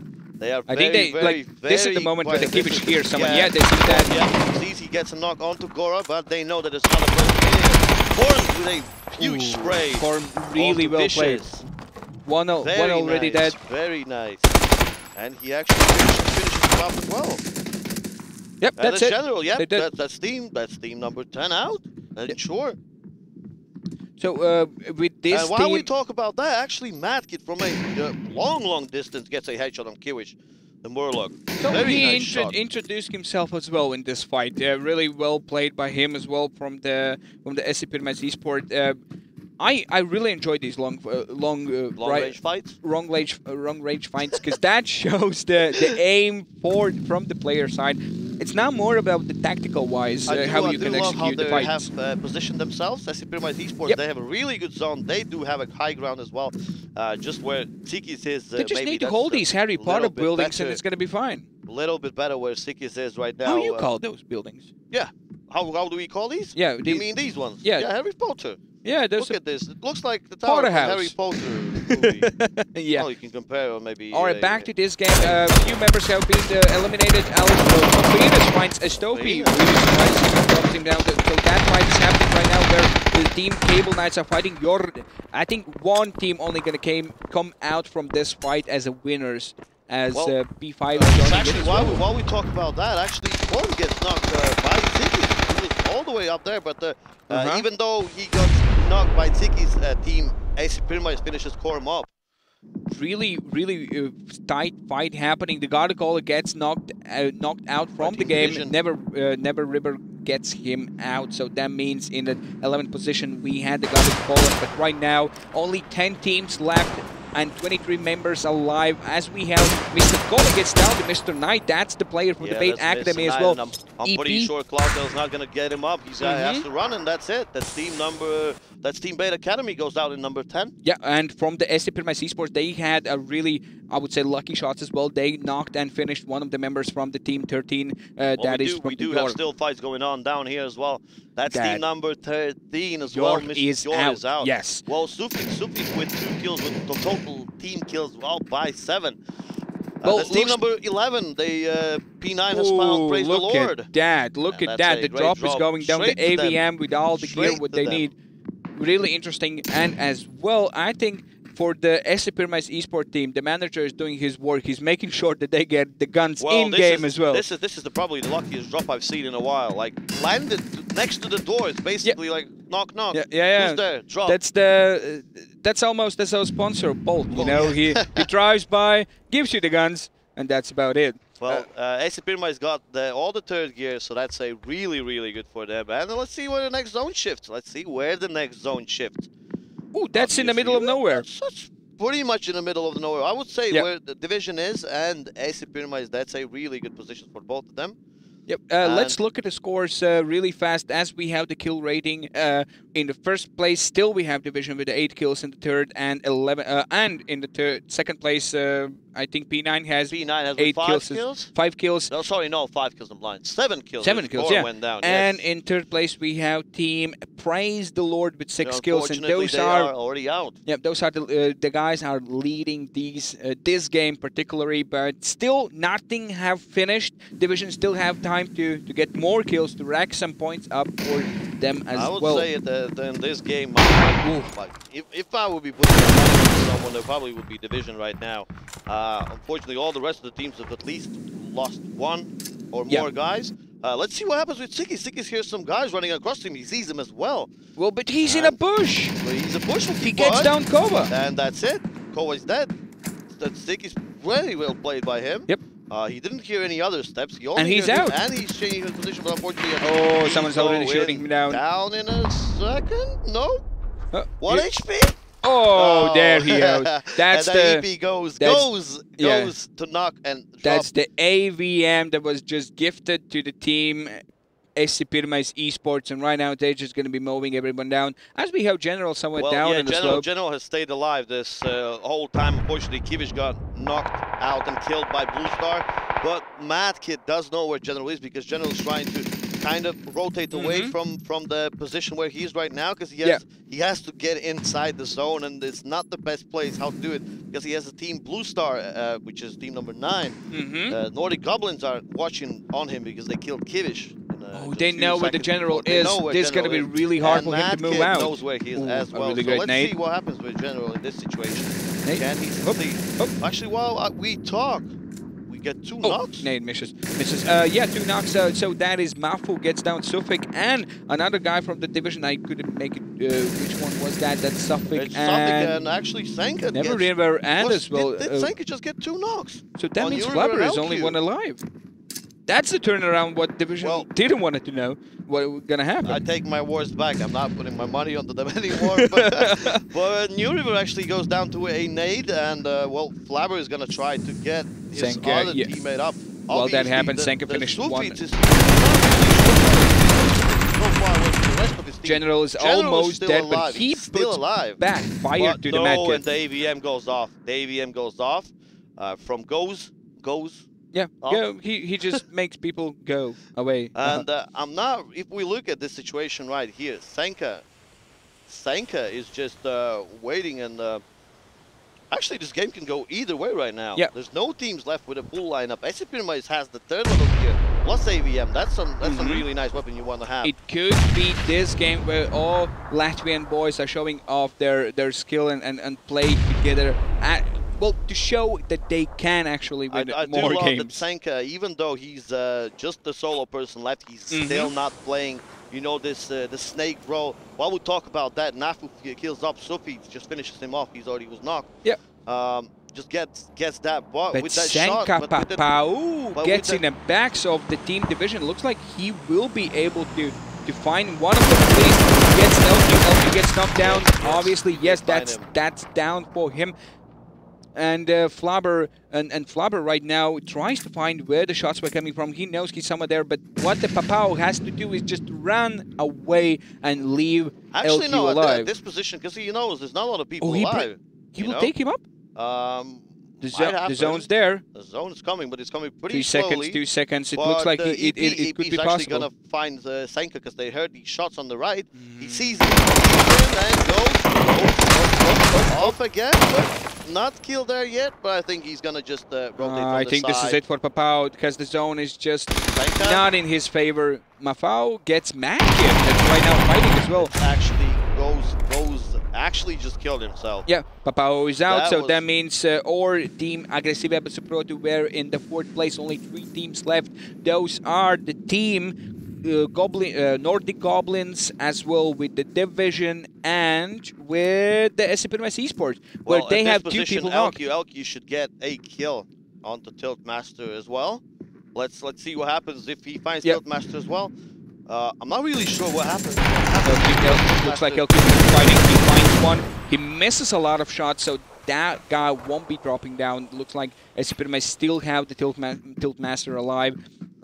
Team at this point, Team Team Nordic Goblins. Nordic Goblins are in a really, really good position, and I think they saw Flabber as well. They saw Flabber's head. Yeah, it looks like it's going to be he's spotted out, and that's it for him as well. If he moves, he gets knocked down instantly, I think, if their aim is right. All what can change everything is LQ from that other side to try and get some damage done. The issue with LQ is actually, as soon as you say that, LQ actually lands a lot of shots on Mafu. He sees the gun. He knows that he's somewhere there. But he's approaching it really ballsy. He's trying to find the shot. Flabber is still behind the same tree that they know. Mafu, finishes off Madkid, who was inside the shack. So he's dead there. But, well, the situation at the minute is 1 against 2 against 2. Well, let's see. Can Tiltmaster actually, with the snake strategies, can get any kills and get maybe himself higher? While we talk about that, Mafu actually gets a knock on LQ and finishes him off as well. Mafu gets 5 kills in this game. That's the first rampage in this and Tiltmaster, as we speak about him, we actually finished the other guy who was Flabber. So that's Team Division number 3. And I think at this point, actually, Tiltmaster does have... It actually knocks Mafu down. That's the AVM. Very nice shot there. So really well played by them. It's right now, yes, 1 versus 1, where we help Blue Star versus the SCP eSports player, Tiltmaster. And SCP get their first win. I think in this kind of position, he shouldn't be trying to find the other member. At this point, I'm pretty sure that he shouldn't be allowing the he just finishes. He's pushing in. Like right now, Blue Star is pushing in, so that means Blue Master is there running. Blue Master saw him. He actually hits the head of his. I think he has level 3 helmet there. Really good position. Let's see who has a better position and better aim in this situation. It's all about skill, baby. Now. It's who shoots first. It's basically like that. Who shoots who first. All about that skill now. And in these kind of positional fights, like Blue Star can wait it out. Actually, if he plays it through, he can wait. I'm not sure if these smokes are the best. Like the Tiltmaster can be dropping down the smokes, and the Blue Star is waiting out. For me, play like this would show that you are not sure about your aim. Yeah, but right now he is giving out that he will be pushing that side, and actually the Tiltmaster is trying to play it out as getting the booster back, and it works. That he sees the actually, yeah, with these. Oh, that's the fight. And that's it. Tiltmaster wins. SC Pyramids with their first. As they say in the I remember in one of the games of the CS:GO where they were full arena with the people and they were just yelling SC Pyramids. So yeah, that's great game by them. I really enjoyed Go's shots that we saw. Obviously, props to their manager. You know, that's what happened. Manager gifted them the box or something. That was rigged, dude. That's as well the first Latvian team. Yeah, winning this one of the best games. So first game we had Bait Academy winning this. Yeah. Second game was the team from Lithuania. Yeah. Winning this, and now it's Latvians. So yeah, right now we have in the first place we had SC Pyramids eSports with 10 kills. In the second position we have the Nordic Goblins. Nordic Goblins. Surprise by them. We didn't see them landing before. Very nice shots with his sniper. I really enjoyed seeing that. Yeah. In the third position we have the our team division, or one of our favorites as well. I was hoping for in the 8th position they are there, and as well we have some other members as like P9, right? Oh, P9, yeah, but leading with the general. Unfortunately, as we see, Armand is not there, so I'm pretty sure Armand's crashed from the game. Unfortunate. Yeah. As I said, the one person changes a lot of things. I think we can look at the whole picture right now. How does the standings look after these games, after the game number 3 as well, as we have the Bait Academy holding that ground, being in the first position, still with the 42 points, and in the second position we have the division with 23 points, and in the third, Figure of 5. Still, all the Baltics are there. We have the Bait Academy division and Figure of 5. That is Estonia, Latvia, and Lithuania. But in the fourth position, really surprisingly, there is Dator Pasal, you know. Not a team that I was expecting to see in the top 4. The team that went out very unfortunately in this game. They were pretty sure that the zone is going to be on to Sosnovka Island. Unfortunately, as I said as well, that zone did shift really, really hard all the way back to the main island. Yeah. Well, that's unfortunate. But after this win from the SC Pyramids eSports, they hold the 6th position as well, but looks like the points updated just now. Well, these are the real points. The standings were right. Oh, actually, no. Yeah, the points updated just now. So now we have to go all the way through again. All what we said, let's forget. Yeah, what we just said, you forget about that, and we are with the correct standings and correct inhale, points.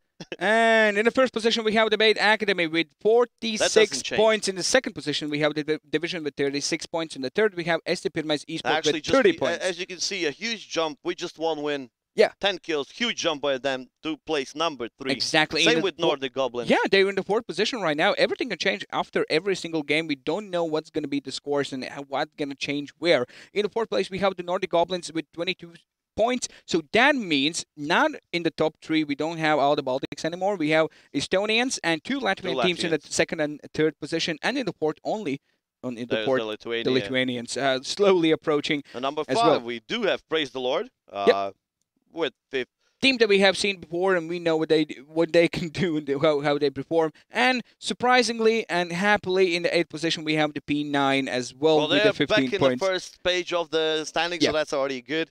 But in the second page, what we know, we have no surprises there. We have Totally Spies with 0 points, Artrops with 0 points as well, Yor with 0. No, it was like 6 or 8 points as well. But yeah, that's without surprises. The second page, but the first page were really, really welcoming for different teams. Well, so yeah, that's the game number 3 in Erangel for the BSL season number 3.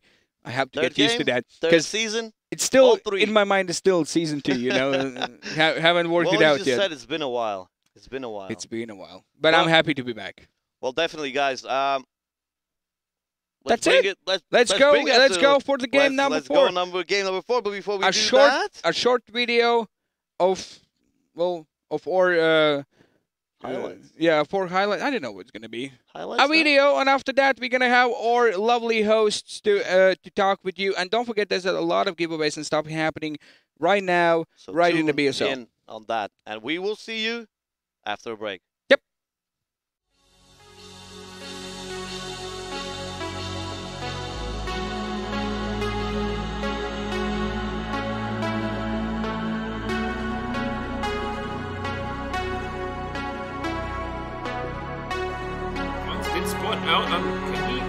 He's gonna wait for it. He's gonna wait for it.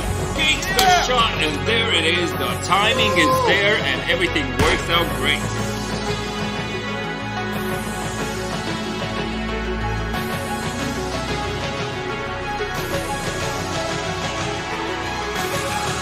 From the other side, there's a Cloudtail getting a good position to try and kick someone else. He's getting the int. He understands that there's no one. He gets one tap. What is this? What am I watching? Is this a public game? Why are the kills so easy? Cloudtail with 2 one-taps will drop these players now because the zone is pushing. Corrales is getting out of the game, and Cloudtail just, what are these players doing alive here and smartly sticking around towards the edge of the circle? Come on, Wolverino is going to be spraying down, and that is going to be Mighty Wolves out of the game here instantly. 2 kills coming out from him. Throw, I must say, as the Blues does tons of damage. Phase number 7 here. And the next Chris now, literally next to free I5K. Next, they don't see each other in this smoke. Now I think the smoke's gonna end, and then they're gonna... Oh, there's gonna be a surprise as X-Chris there comes out on top in that engagement. So Galikola will be taken out of the game as well. He healed up and got back, and right now he replied with 1 kill, but he gets a nade down in his pants, so that means only Content alive. He gets Arman up. Really well played by him, and they know that there's 2 or 3 members in front of them, and really well spotted by Content. He sees that they are pushing, and he can spot out Stika. He gets down Stika, and he knows Hastin is somewhere around the smoke. He gets in the fight and gets him. So that means the third team that is out from this game is What Do You Mean? And there is still time for him to pick General. What are the other team doing? The organization there. like I mentioned, right? So they stayed in the house. They probably thought, hey, let's let other teams fight this out, and in this way they actually secured themselves a second position, right? Giving an opportunity for the Mighty Wolves to get back in this game, for the General to heal up. I think they don't have a lot of armor happening for them. General has the level 1 vest and level 2 helm, and the Content, I think he's kind of crushed as well, but he's gonna see the Mr. Knight somewhere around the corner. He hears him jumping, he gets him down straight away. So this battle now turned 2 versus 2. General is seeing some other members. He drops down one of them as well, and only Esco is alive from the No organization, so that means 2 versus 1. He spots Content, tries to shoot him down, misses, hits 1 bullet, but all the others misses.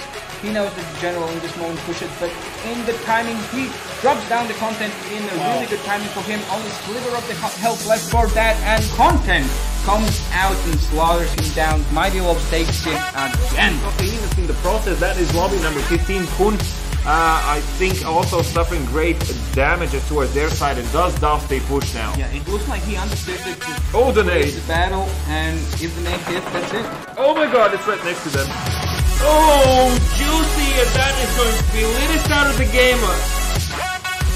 Trying to close in now, Cloudtail pushing in. He's going to find out Gustav here and gets the second drop as well. He's going to finish off these players as Kaz making sure to stick around in the first room before his teammate comes in. Corrales will be dropped down, and only in this back room needs to go huge for his team. He's going to be dropped, and that is going to be Cable now instantly out. Elitas doing exactly what he said.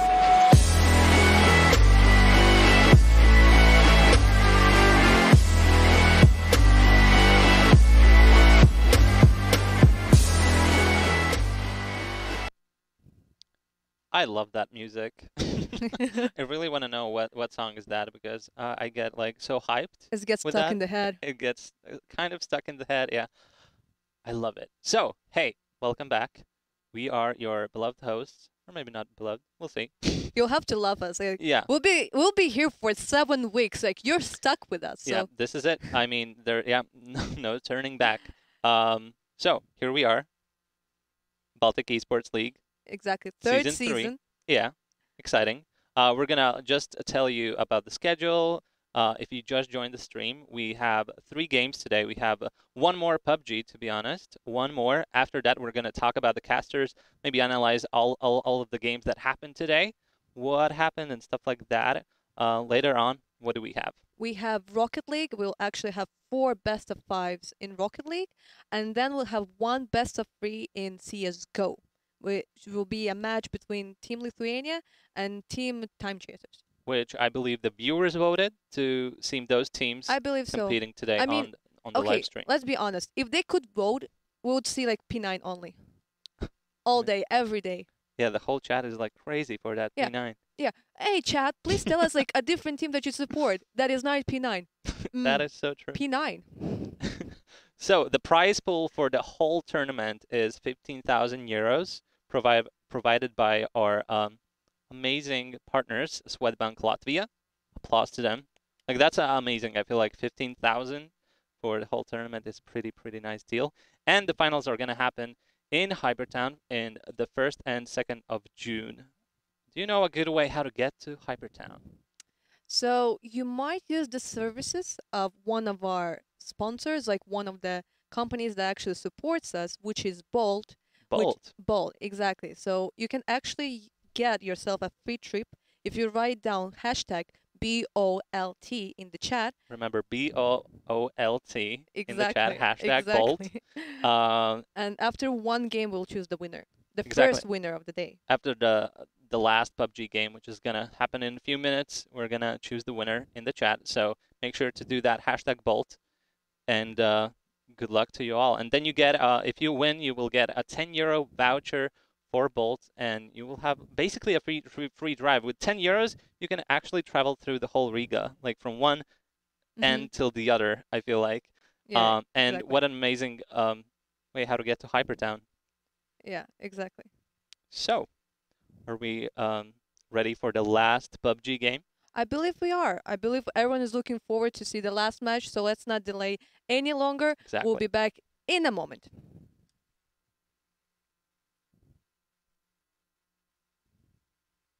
Alise sapņo lidot uz Marsu. Jūris būvēja pats savu raķeti, jo grib būt kā Alise, kura tēmē uz Marsu. Gameri nolēma sacensties mačos, redzot, kā Juris būvēja pats savu raķeti, jo grib būt kā Alise, kura tēmē uz Marsu. Māris nonāk hokeja komandā, iedvesmojies no gameriem, kur ir mačos, redzot, kā Juris būvēja savu raķeti, zinot, ka Alise tēmē uz Marsu. Sanita pacēlās. Nu tā ir zirgā. Jo redz, kā Māris ir aizrauts ar hokeju, gameri iedvesmots, jo tie ir mačos, redzot, kā Juris būvē savu raķeti, zinot, kā Alise tēmē uz Marsu. Toms slīpē bruņu meistara mākslu, jo abrīno princeses zirgā, kur iedrošināja Māris, kurš tagad ir hokejā, gameri iedvesmots, kur ir mačos, redzot, ka Juris būvē savu raķeti, zinot, ka Alise tēmē uz Marsu. Tava aizrautība parauj līdzi mūs un citus. Ar Helio garlaicībai nav izreču un aizrautībai robežu.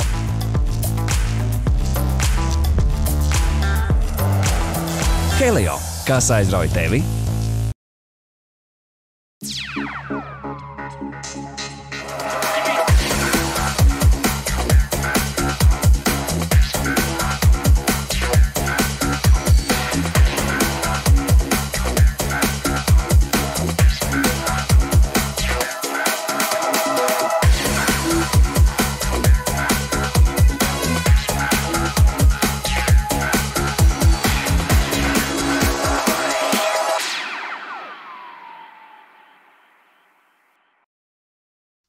All right, we are back. We are back. The final We are back game, indeed. The final game in the Miramar, the game number 4. Game number 4.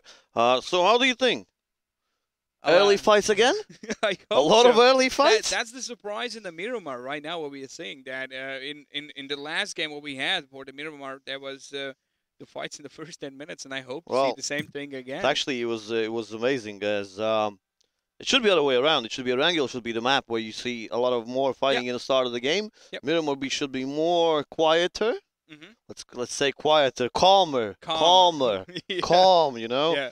And then obviously by the time the zone closes down, then it should be some fighting starting there. But well, let's see. Let's see what was the plane. Obviously that changes a lot. How is plane is flying. If we look at the teams that we are having, like the P9, the Bait Academy, and Division, like the main teams what we have in this tournament, a lot of surprises by them. But what we can see is what PUBG is all about. It's one game and it changes everything. Definitely.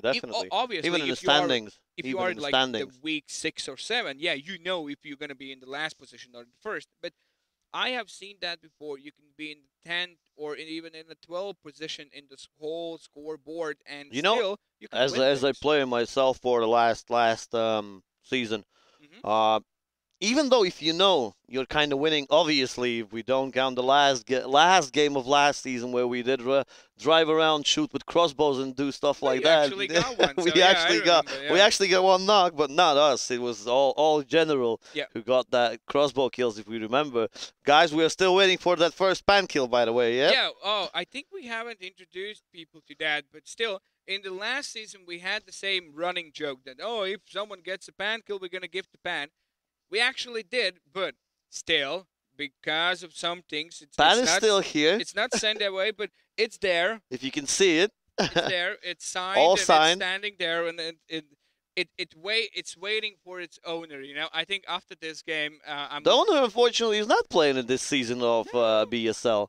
Maybe a different game approach him, you know. Well, you never know. You never know. I just looked at the PUBG, like the BSL PUBG manager, and he gave me a smile that said, "Yes, I will bring it away." So yeah, you at home, you know who you are, and you're gonna get that. But next one, who knows who's gonna get the next one? Well, hopefully this season, I'm saying that we need to have gold pan. You know, you have to feel something like more. Of we it have stepped up a little definitely. bit more. Skill level has definitely been. I would say it's more balanced now. If maybe some other times, you know, you could see like there was still like I think in the last season of BSL PUBG, there was still, even though it was all like main 16 teams, there was still felt like a little bit. Yeah. And you could like in a season 2 you could feel which team are the leaders and which team are just there to be the ones to be shut down like a slaughtered sheep. But right now in this season 3, we don't know what's gonna happen. We don't know which team's gonna be where and who wins, who loses, and who per se leaves the team. You know, you never know. It's the first week, the final game of PUBG for this week, and after small that, intro. Yeah. Well, and after that, we just. I hope to see everything. Just turn out. Definitely. To be a lot of fights. Definitely. To be a lot of intrigas. And a lot of points to be earned in this season. But right now, it's gonna be like a Mexican TV show. That's what you're saying.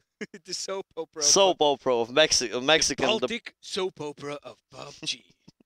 Let's say like that, but let's see, guys. Let's see what happens with our play. The plane is very, very centered. It's almost the same as we had the second game of the tournament. Obviously, basic. Pretty much the same. Only difference is his plane was going all the way up to the way to Torre, which is all the way up there next to military base. But obviously, we can see already some teams dropping out. Actually, I'm surprised the team P9, all 4 of them, this game, no one has crashed. They're going to Puerto Paracho. That's already a win for them. Yeah, they have changed it straight away. They understood that the things that they did last season didn't work in this season. So that's that, and they saw that nobody's there. They already are checking all the way around. And the same goes for Los Leones. Team Dator Pasol actually gets all the Los Leones. So, and I'll look at the whole map right now. I see there are only one team this time, Mikado, but the Power Grid, that's the place. Power Grid, where we had the second game's finish, and it does look like that this area was gonna be taken by Praise the Lord. No, sorry, not Praise the Lord. That is they are flying, I think, past it right now. Praise the Lord, but the other team is Artops. Yes, they are taking a power. They're hoping this is going to be the same zone that we had the second game. We have some early fights. If you look at this, and actually before actually all the fights, and actually Pajaret gets some shots onto the. And Ruby from the Praise actually, the Lord gets down. Goes. I'm just searching. Where is he? Where is Ruby? Looks like he's going away.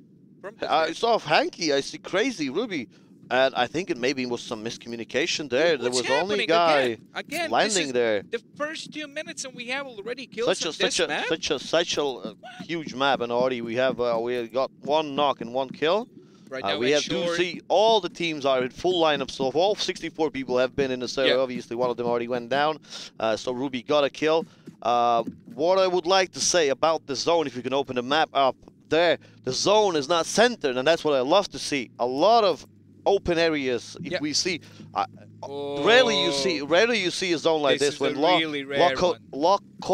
Cobreri, sorry for my English, trailer park. Well, it looks like Alcantara, really nice. I don't even know these places because I they are haven't been never there. in the map, you know? I'll be honest, I haven't been there. Maybe They are never in the ring. maybe in a game where you miss the plane. You know when you start the PUBG game and you have that 1 minute and you could think, I'm gonna for a. It's actually while we are looking at the break. map, Gora finishes off Blue Star. I'm not sure if their team knocked him down, but Gora gets the kill, one way or another. What I would like to say, if we are looking at the map right now, even though P9 did change their strategy going to Puerto, they have the longest way to rotate inside the zone, and because this map is so big, and you cannot take these straight roads that you can take in a triangle. You have to stick to the roads. But if I have to ask you, what is the place where you would be rotating in this circle? Like we have the La depends, Cobra, the obviously Alejandra, depends and stuff like what team you are. P9's obviously P9, what they should do, they should go all around down here, which is the road next to sea or ocean, whatever that is. It's really interesting to see that right now, if you look at the P9, they are in the whole different spot of the map. Definitely, that's what I'm saying. They have the longest rotation. They have to drive now, because otherwise they will have to drive past other people. I would say no. I would already in the say other way around. I would say they have to wait until almost when the zone already hit. Why? Because all the other people are going to rotate it as well. And what they would like to do is basically rotate inside the zone, the last ones possible, because they have the longest rotation. And while if you leave the first one, you are most probable gonna meet some other people who are looting. If you know what I mean. I understand. And right now we are looking at the San Martin. It looks like really quiet, but it could happen when Ensure meets the Nordic Goblins, and maybe they have a quick fight or something. How? Oh, almost the what was his name? Spido. Spido almost gets down by Kova. Well, Kova, yeah, Kova has a pretty good position right here. Blue Star is actually one of the guys that I said died from team number 10, so it was actually there. What is he doing there? It's so interesting. Like he's on a different side of the San Martin, and right now, if they're gonna be trying to approach. Well, they have pretty much boxed them in, but I'm not really sure because this map is so large. And Mafu, for example, he has gotten his very good friend Car98, where you saw some nice kills from him coming in. He's gotten them just checking, you know, where the enemies are. None of the teams are. Oh, sorry, they are in a zone, but I wouldn't say they would like to stay in this position right here. There's the first drop coming in. First drop coming in as well. We see MK14. That's a very nice weapon, and we see already a BTL from Praise the Lord. Crazy, he's on it. He's on it. He's just like, you know, it's all mine. Don't touch it. But while we're looking at the drop, P9 has already found some cars still in the same place where Puerto is. I don't see any other teams rotating in as well. I can see Calimela, who's going all the way down to the left of the map. I don't even, you know, it's so hard to let's not say hard. It's weird to come and cast onto the area where you rarely see. Yeah. It's almost like it feels like you're talking about a whole different map. It's almost like you imagine if we would have had like this map of winter now. But it's Vicious. Yeah, Vicious tried to get some shots on Mafu, but doesn't get a single one. Clean out my throat now. Back in the game, we have still the fight happening between the Ensure and Nordic Goblins. Nothing happens there. Like, well, as I said, a lot of rotations. This Zikaliz? I don't know. Say like that. While we look at Zikaliz, it's actually team number 18. Pulsar we talk about, well, Total Spies. They get a kill on Ericus. I think it's gonna be Garlic. I think those are the first points. They get them. Yeah, those. Well, congrats. Total Spies get the first points on the board by this kill. So really well played by them, I guess. And I hope to see more surprises in this game. Well, as I said, I think P9 heard me as well. I called the strategy that they were gonna rotate in last. They did decide to take a different route, though. Are you they sure decide that it's not an inside job, man? Well, you never know, you know. Maybe I have some contacts there, but they did decide to take a different route than I said. which I don't say it's a bad route. Obviously, they're not sticking to the road. Well, they are kind of sticking to the road, but an interesting play. I see that right now there's probably two teams going to be meeting each other. Those are the Atorps and it's actually it's actually, if you look at the map, it's Team 9, which is Nordic Goblins, are fighting Praise the Lord, and then behind them as well we have Athropos. Yeah, so that's another sandwich here. Wack is actually all by himself in this position. As you can see, we have a look at the back, who's just having a great position. He actually saw teammate as well. He actually should get this kill, and he misses all his shots. That's unusual from Vac. 1, 2, 3, 4 sandwiches happening on this map right now. While I'm talking about Vac missing all his shots, he's getting this long-range kill onto Skelly. He should finish him up as well. I think that's gonna be it, but I don't understand why Praise the Lord is not pushing Wack. They know where the shots are coming from. They did hear it, but I think, they decided, because it's only 3 of them in this position right here. I don't see where the 4th of their teammate is right now. Really, they decided just to rotate away, because Sick One is a little bit more away from the I see that as well, and if you look at the Garlic Cola, they are in the middle of everything there, and if they're gonna start some fights happening, they're gonna pick some people as well. And the Arterps, it looks like they're just gonna be trying to run for that, in hands of the aggressive, but to down on that area where they were fighting for. Still, some shots are happening. Not a lot of damage is done. What we can see on the map, a lot of teams are driving around as we look there as well, but we have the new this is one of those circles, man. I would call it, this is gonna be the only circle in this whole tournament. This is gonna be like this. Yeah, that's my call right now. Straight away, first week, fourth game of the season, and we'll see a lot of action right now, a lot of rotations. As we can still, Team P9 still rotating inside the zone. Yeah, and we already, as I said, we can see that they are still moving, and like Juvish is still away, Arman is still away, Flabber. We do have, while they are moving, we do have Mr. Knight sliding some shots onto Funds. Doesn't hit anything, but this Cloudtail is next to him as well. So Cloudtail, actually, and he does get Funds. So that's straight kill. Looks like they are using that time while everyone else is moving in the zone. They're using that. This was the thing for Funds to do, unfortunately, because they had uphill. Well, you see both of their teammates who are, if we look, we have Mafu and we have Koa from the Nordic Goblins left alive. They already had only 3 people alive. Funds went down all by himself, without having any information from Mafu or Kola, who are still up there. Just they should check, and obviously then they should call it, go down, nobody's there. Yeah. Well, it seemed like the guys from Cloudtail was already next to him, basically. Looks like there's going to be a really fast fight happening right now. We have Total Spice meeting with Praise the Lord. Praise the Lord. Praise the Lord. Already Robbie is out. And they're praising that Lord right now, I think, because they already lost one member, which was Ruby. Kiwish gets knocked by zone. Kiwish is knocked by the zone. I don't think he got enough heals on him. Actually, he did. What happened here? Disconnect. Maybe the mom asked. Maybe the soup was ready. If I remember last season of our, what is going on here? If we have a look, at Sufis, the division, they actually will meet with P9 right now. Korm is actually getting a knock onto Sufis outside the zone, and I think he should finish him off, but no. LQ comes back with a knock on the Korm maneuver, finishes him off. So let's see what happens here. They are not in a position where they want to be. General goes down and Arman by is the only one standing, and it looks like Arman is the only one. Let's see if Arman actually gets outside his zone, and Arman stays the last one again. Well, it's all up to him now. It's all up to him. This wasn't the fight for them to take, because they were fighting still in the zone. The next zone is still miles ahead.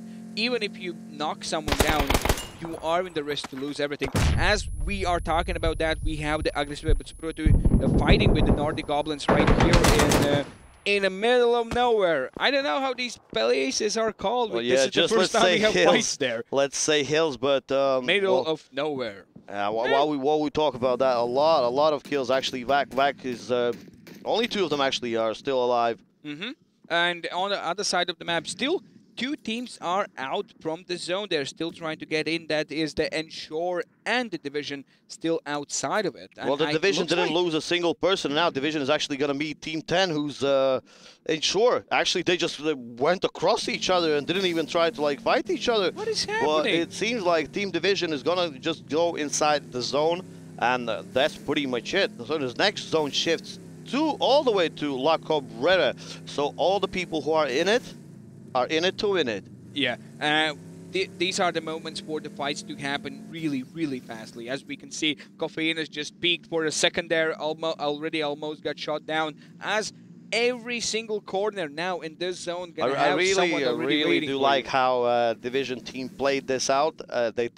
What they did was they basically waited for the team P9 who went in, obviously had a fight with them, and now they just basically came into the zone together with the zone, stayed here. Yeah. You actually wait for the teammates, so that's very nice, a really very well fast played. Fight and while we wait, tops and between the Nordic Goblins. That's and Nordic Goblins actually go out first. They are the first one. First one team to go here. out. Really interesting that they are the first one. Last game they showed a bit more skillful gaming, but right now they just sucked. You know, happens. There are games you that you never know what might happen. But we do have like team number 8, which is Figaro 5, fighting, not fighting, just landing some shots onto Dator Pascal team. Yeah, and but then looks like the SC right now is shooting down with the garlic call and trying to. No, he finds the garlic call on the other side, but he was shooting with a different team there. Not good luck with that M24 for him, but right now a lot of action happening. Mr. Knight, while we talk about that, Mr. Knight gets a knock on the Flabber with that Mini 14, actually finishes him off as well. Well, hello, Bait Academy. Welcome back to the game. Looks like the first didn't kill hear is in from their them. pocket. Yeah, didn't hear from them for a while. It almost feels like unnatural that they are not knocking anybody out. Yeah. I actually thought this was the first kill. No, I'm not wrong. Cloudtail actually got. Sorry, Cloudtail. Yeah, we saw Cloudtail get funds down there in the camp. Right, 2 kills in but their just pockets. 2 kills feels like they're not even in the game. But even a team like Praise the Lord is still in a higher kill rating than Bait Academy. That's if we have a look at the kill rating, obviously, Praise the Lord with 3 kills. Then we have team number 18, who just stole spies. And actually, while we talk about we've been talking about Praise the Lord, the actually sick one goes down. Really interesting that Mad Kid got someone down there. And it looks like the loot is already picked up, so there's no. Just left the AUG, left the AUG there. Somebody don't like the AUG? Someone dissing the AUG? Who are you? Yeah, dissing the AUG. We will find you. We will find you. I like AUG. I do. A bit more than M4, I would say. It's actually AUG is really nice weapon. Actually, while we talk about that, Division is landing some shots onto Bait Academy as well from the side. Both of the teams are in low and high ground, so I'm pretty sure there's nothing going to happen. But we have in the next zone shift in a couple of seconds. And right now we're looking at the Cloudtail. He's just healing up after a bit of the fight with Division. Nothing miraculous happened. The Division is still there, alive, with 2 members, I think, with 2 members down in these little houses. And we already had the zone shift. We had the zone shift as well. And the zone shift, as I said, those who are in low Cobreria are in it to win it, man. Those are the happy ones. And right now, those who are fans... We still see Armand, sorry for my English, still see Armand's all by himself, trying to get his best position possible. I think this for Armand, because he's in this town right here, this is the best thing for him that might have happened. He just have to stay there. He just have to sit in the house, don't move, wait for somebody to come, kill him, and then obviously try to... Look at the map right now. A lot of things are coming in as well. But we have a drop as well, just near to La Cobre, like just near the city. It's anyone's game right now. I wouldn't say that there is one team that is more favored than other. Everyone has a really good position. In these cities, even if it's like La Cabrera, it doesn't matter what city it is. If the zone ends up there, there'll be a lot of people all the way until the end. Like I remember we had a game in Pochinki, where ended up game in Pochinki last season. By the phase number 7 or phase number 8, we had 30 people alive. If the next zone shifts just in the city center that's a massacre down there. That's a massacre. That's not a all the way PUBG. That's a Counter-Strike down That's there. gonna be a lot of camping there. We have a gift from the gods. The AVM is there with the military vest and helmet, level 3 down there. If anyone wants that, it's up for the grabs.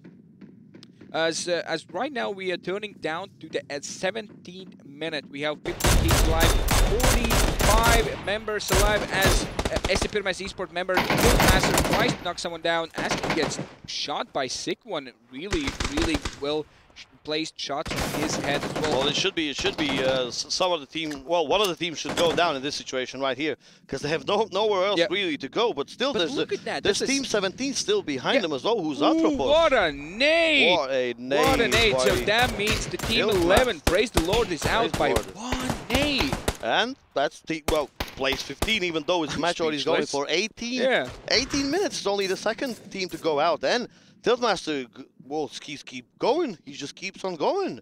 It's good. He knocks Feezy out at the tree as well, and Feezy goes down because I think it was the second knock that Feezy had. So obviously, very short time to pick him up. And well, let's see what the other guys from Team 17, from Team Atropos are thinking to do because they know that there's a team inside. I think that's it for them. Like that, well, that's where the game ends. They have to run, and I don't think they have cars anywhere they around have to this fight. area. Like and Madkid, that's what I said. They're inside the zone, and they know. I think it's another knock. These moments will teach them that you have they had the scope, they had someone to fight. And and that's it. That's Team Atropos out. By Team SCPMS. Murzius really well placed headshots too, one That's by one. He picks them out. 7 kills altogether for them. They're feeling it. We still have 40 people alive. Know, after the last game, SCPMS eSport, they've shown that, well, we are here to win some games as well. Right now, the zone's going to be shifting after 4 seconds right now. The next one's going to be a juicy one. Will be that in the city center. And it is indeed. Woo. So this is what I was talking about. At this point, I'm guessing by the end of this zone, we will have around 30 people still alive. That's the Counter-Strike action that we're going to see. This is going to be some close range action right here. If you have an AVM or like AVM car, stuff like that, just throw it out. Yeah, and just believe in yourself. I think Arman's down in that little house up there is just sitting there with a candle in his hands and praying and waiting for the next zone as well to shift in his favor. As all the other members are fighting down, we have the Team 15 on the side. That is Dato Puzzle fighting with the Team 17. That is the... No, that's not 17, I think 16 or something like that. As we can see right now, Armans is just there in the zone, chilling out. I think it's in the first or second, that's the 1 second story building, so yeah. While we were looking at that, Estefy, got a knock onto Coffeenus with his weapon. Nice headshot there, landing onto him.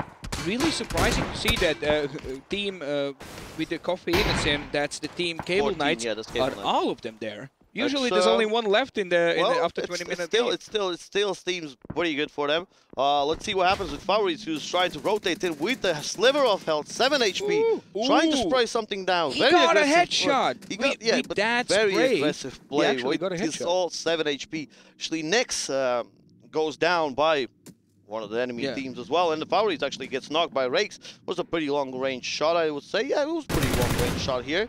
And that's it. Team number 15, who's had a lot goes of teams out. shifting right now. The Team 15 was in the 13th place, so that is Dator Pascal is out. That's team number 7 out as well. Garlic Cola is out. Yeah, in the 12th place, we had the Garlic Cola. Yes, a lot of teams are dying right now. A lot of people being slaughtered in this little zone. We have only 1 minute left, and for the next zone to be shifting, to be shown and shifting in as well.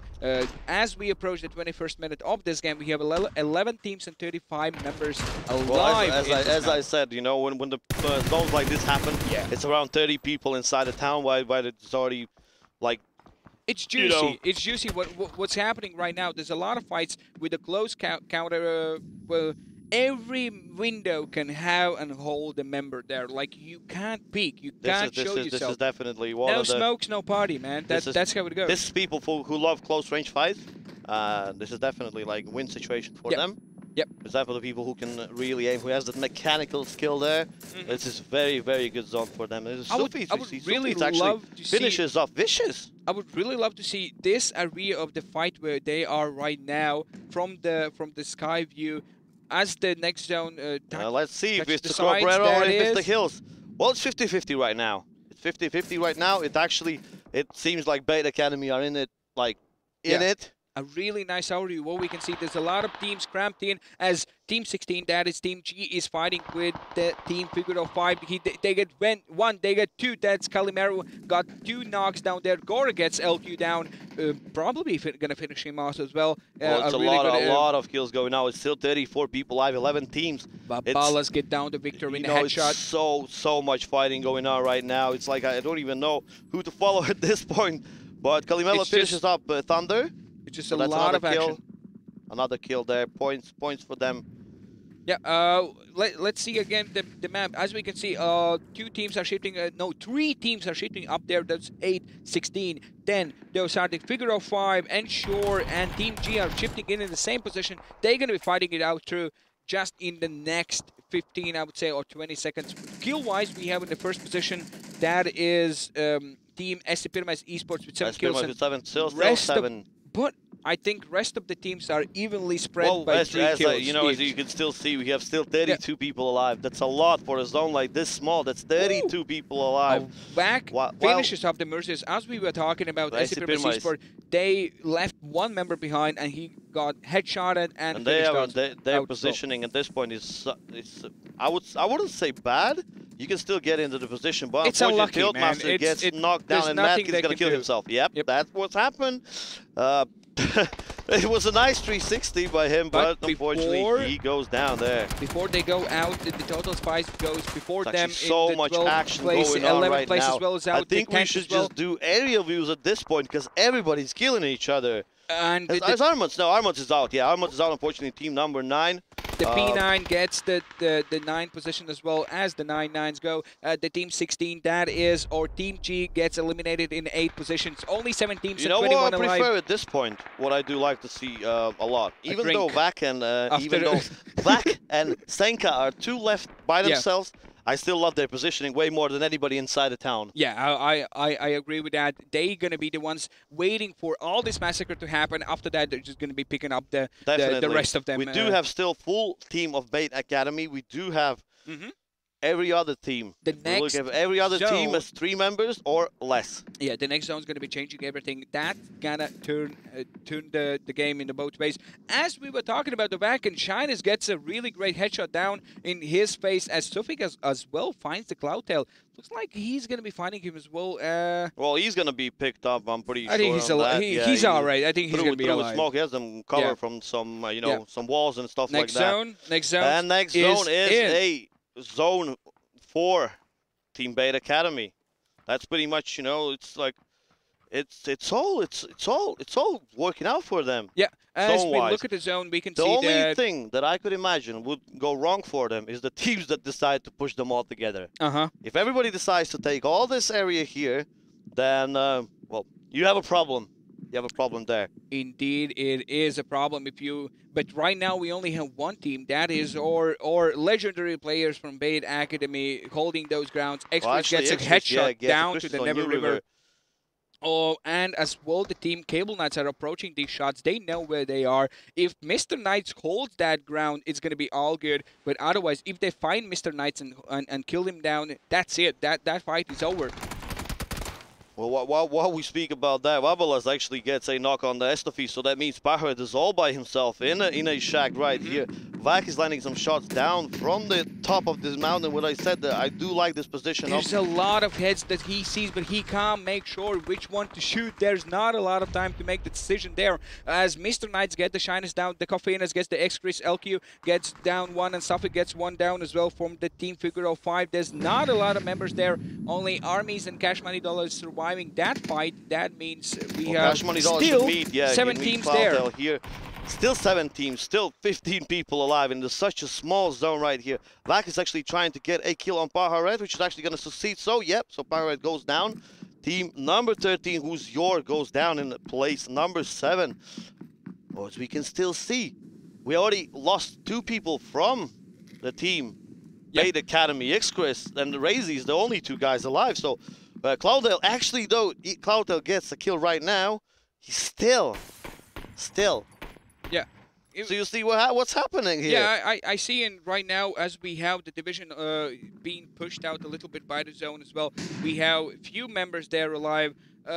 I think that Senka. Senka, just say Senka. But I like that pa-pa-pow. Senka pa-pa-pa-pow. All right, it's like pa-pa-pa-pa-pow. Oh, now I know why he's named like this that. Is you know why I love this position from Vac and Senka. This is the exact reason why I said this position is really good from them.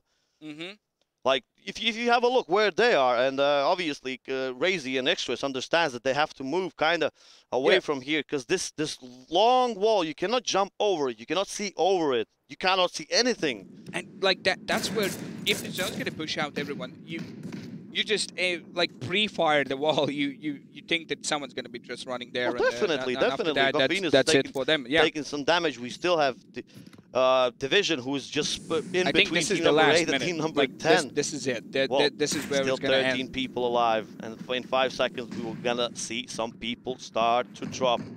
Did Senukai has the machine gun? Machine gun, you mean M249? Yeah. He did indeed, and he's waiting to in use the those best whole position. 100 bullets, just spray them all down, you know? Every single one of them that's gonna while go we through talk gonna about be dead that, there. Arminas goes down while Sufi goes down from the zone. His zone is starting to shift now. Extras is trying to land some shots, and he manages to do it with his teammate Razy. Extras is doing a very well job on checking his back. Yeah, Suffolk dies from the zone. Never But still, the there's only one LQ alive. who's knocked, and New River who's still alive. Yep, So and still that's Team the Division fight. alive. Ensure and Division right now. Ensure can live that. Through. Actually, while we talk about that, there's number 5. And what I said about Vax and Senka's position, it's insane. Their position, what they're doing. Vax is was just shooting them insane. from one side, and on the other side, That's Vac with 5 kills. they have their Senka just lying there in the grass and waiting for them. Like, That's their position is teams alive. godlike. Yeah. That's Dream Teams alive. And yeah, Extras gets the kill on Vabalas as well. This is the legendary. So that's the fight. Senka and Vac against Extras and Razy. Who you got? If I would have to put my Red Bull on something, I would say that Debate Academy going to take that win. I'm going with Team Senka and Vac, who's our guys from Aggressive but Suprotu. Yeah. I'm believing in these guys, seriously. It's 2 versus 2. I think it. So actually, anything while can I'm happen talking in about this that, moment. Vac actually took some shots as well. I think I would say that if X-Chris plays this well, he still has 1 nade, and Vac has 1 nade as well. It can go both ways. Oh, and experience for Team Bait Academy works out much better. I think this 2 versus 1 can go both ways, but Senukai is just down somewhere. He's actually just spraying these 100 bullets, but no, that's it. That's it. Bait Academy still takes it. So Red Bull from me to you. Yeah, well, I thought that they're going to be winning, and actually that's what happened as well. Well, guys, as you see, we had 4 lovely games to start the season off, and our lovely host together with us as well. Winner, chicken dinner. Yeah. Academy. I'm really happy that these games went in the way that they actually did, where a lot of action happened in the late game as well. But really interesting as well that underdogs that showed that in the first 2 or 3 games they didn't do anything, but in these last games they actually performed and showed us that they can do more. Well, 2 wins for Bait Academy in just these 4 games that we started the season with. This game with total of 10 kills. Doesn't seem like a lot, but until like pretty much the last zones they had only like we didn't even see them, you know. I hear that you have never played the PUBG, right? So can you stop shaming me already? Watching these games, I have a question for you. What did you learn? Did you learn anything? Yeah. She actually did. She had a lot of like questions behind the scenes. She was like really interested in the technical thing. Thank you. But like, yeah. Maybe start to switch. Okay, I'm a person who also cannot drive a car. Oh. So like, how hard is it to do that in PUBG? Or it's like it's harder to drive a real car. It is. That. It can stuck in trust anything. me on that. You think it's a road? No. Yeah. Chuck bump. Yeah, you just go into the invisible wall, for example. Yeah. There's in real a lot life that of doesn't surprises. happen. The game is like you can have a lot of skill in it. You can have the best aim, but the game gonna just get you like that. That's it. That's why we love it. No way. That's why we love it. RNG, you cannot hate it. So as somebody who is not from the PUBG community, can you explain me the P9 hype? What's up with that? Well, these are Well, you will know no yeah, more. it's all the hype is behind the part that is probably one of the biggest Latvian streamers as well in the team. So obviously that helps. PUBG streamers, yeah, who still stuck around the game, for all this time, even though the game wasn't the best at some points, he still stuck around it. Even a lot of fought for it. Yeah, even a lot of different players from the season 2, like from silver to land, like like we have Griant, right? He's not playing that game anymore. He turned the different side of his life there. It's an unfortunate way to see that, but new blood. As for the P9, they stand strong. They merged 2 ex season 2 teams together, where the old Division 2 members joined the P9. As before that, they were Mighty Wolves, and they won the last season. So that's why there is that hype, and everyone wants to see them go for the victory and go for the win. Protect the championship. Yeah. A lot of people are rooting for them. And let's be honest, a lot of money is on the table for that. So definitely. A lot of people were rooting for P9 and Division as well in the chat. Yeah. Showed up and it would appear from time to time, between all the P9s. There was like a little bit of division. A little bit of hope, yeah. Well, for the other we could teams. maybe ask for like overall scores. Do we do that? Maybe we can just look. Did at everything the went as you expected? What was like looking at how everything turned out? Were you expecting something different? Is this the result you expected? No. Okay. I would say yes. No. I would say no. He's saying no. Dude, as a caster. I would say no as a player because I you know saw the last zone. Don't say yes. No, obviously the zone. You don't even know what it's called. Okay, what's the name? La Covraria. Close enough. All right. I don't even know. But I wouldn't even say it right. If we still look at the positions, do we have the scores updated already? I think. We're getting there. We're getting there. Yes, it's there, but we can't see it. But if we still talk about this last game, obviously, as I said, probably this is the only zone that's gonna end like this. Yeah. Here we go. So you won't see another game. So which teams are the ones that you like by the name? Before we jump in the scoreboard, which ones are the ones that you have in your brain remembered as the cool name? Actually, Bet Academy, because like two rounds, 2 games were won by them. I mean, they are in my head now. That name? I would say Totally Spice. I watched the cartoon. That's why I was like, oh, I know that thing. Totally Spice. All right. But they actually got 1 kill, so probably they have a point. And they didn't finish last, so that's good. If we look at the whole scoreboard, the Bet Academy indeed is in the first week. In the first place up to the first week with the 66 points. In the second place, we have Division with 44. In the third place, it's eSports. Yeah. Then the top 4 is by Aggressive but Suprotu. Unfortunately, they didn't win their first game of the season.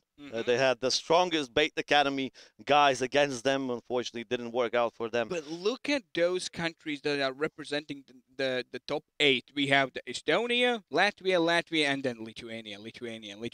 Well, as I said, it's all the way until the top 8. It's all Lithuanian as they are teams. the mediocre superiority. But I'm hoping Latvians are coming back next week, definitely, with higher results than this hopefully. week.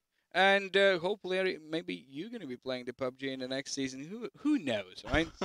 Team Heku. Team Heku. Team Heku. Easy. Chad was rooting for that team as well. She Yeah, already yeah. has a Did you see name that for the hashtag Team Heku? It's Where? happening. These like papers? soon Next it'll be like season, next P9. season. Who? Oh, wow. All right.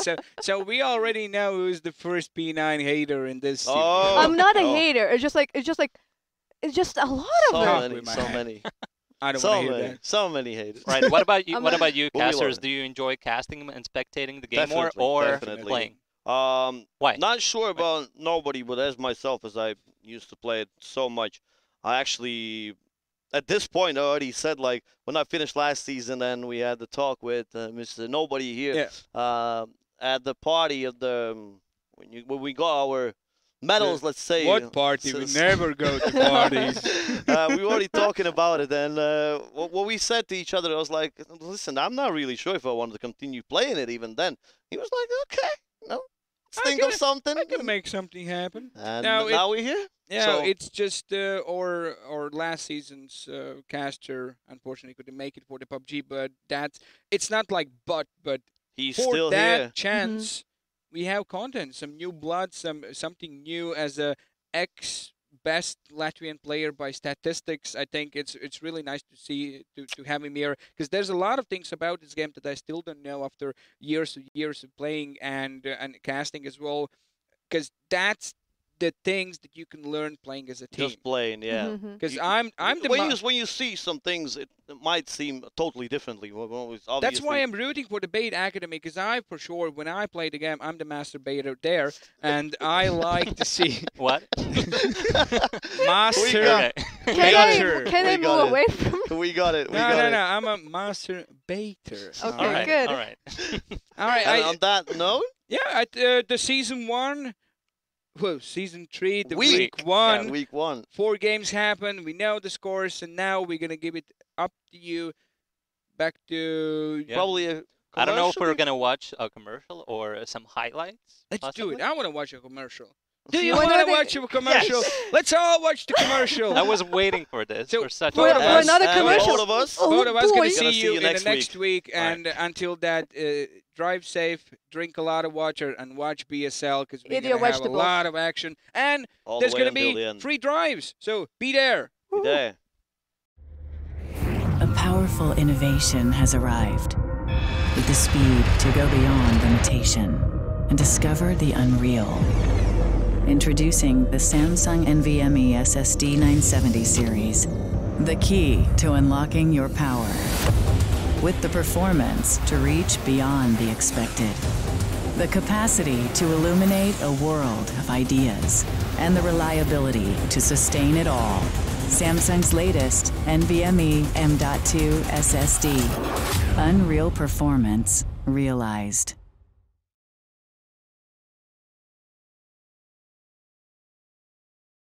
Alise sapņo lidot uz Marsu. Juris būvēja pats savu raķeti, jo grib būt kā Alise, kura tēmē uz Marsu. Gameri nolēma sacensties mačos, redzot, kā Juris būvēja pats savu raķeti, jo grib būt kā Alise, kura tēmē uz Marsu. Māris nonāk hokeja komandā, iedvesmojies no gameriem, kur ir mačos, redzot, kā Juris būvēja savu raķeti, zinot, ka Alise tēmē uz Marsu. Sanita pacēlās. Nu tā ir zirgā. Jo redz, kā Māris ir aizbraucis ar hokeju, gameri iedvesmots, jo tie ir mačos, redzot, kā Juris būvē savu raķeti, zinot, kā Alise tēmē uz Marsu. Toms slīpē bruņu meistara mākslu, jo abrīno princeses zirgā, kur iedrošināja Māris, kurš tagad ir hokejā, gameri iedvesmots, kur ir mačos, redzot, kā Juris būvē savu raķeti, zinot, ka Alise tēmē uz Marsu. Tava aizrautība parauj līdzi mūs un citus. Ar Helio garlaicībai nav izreču un aizrautībai robežu.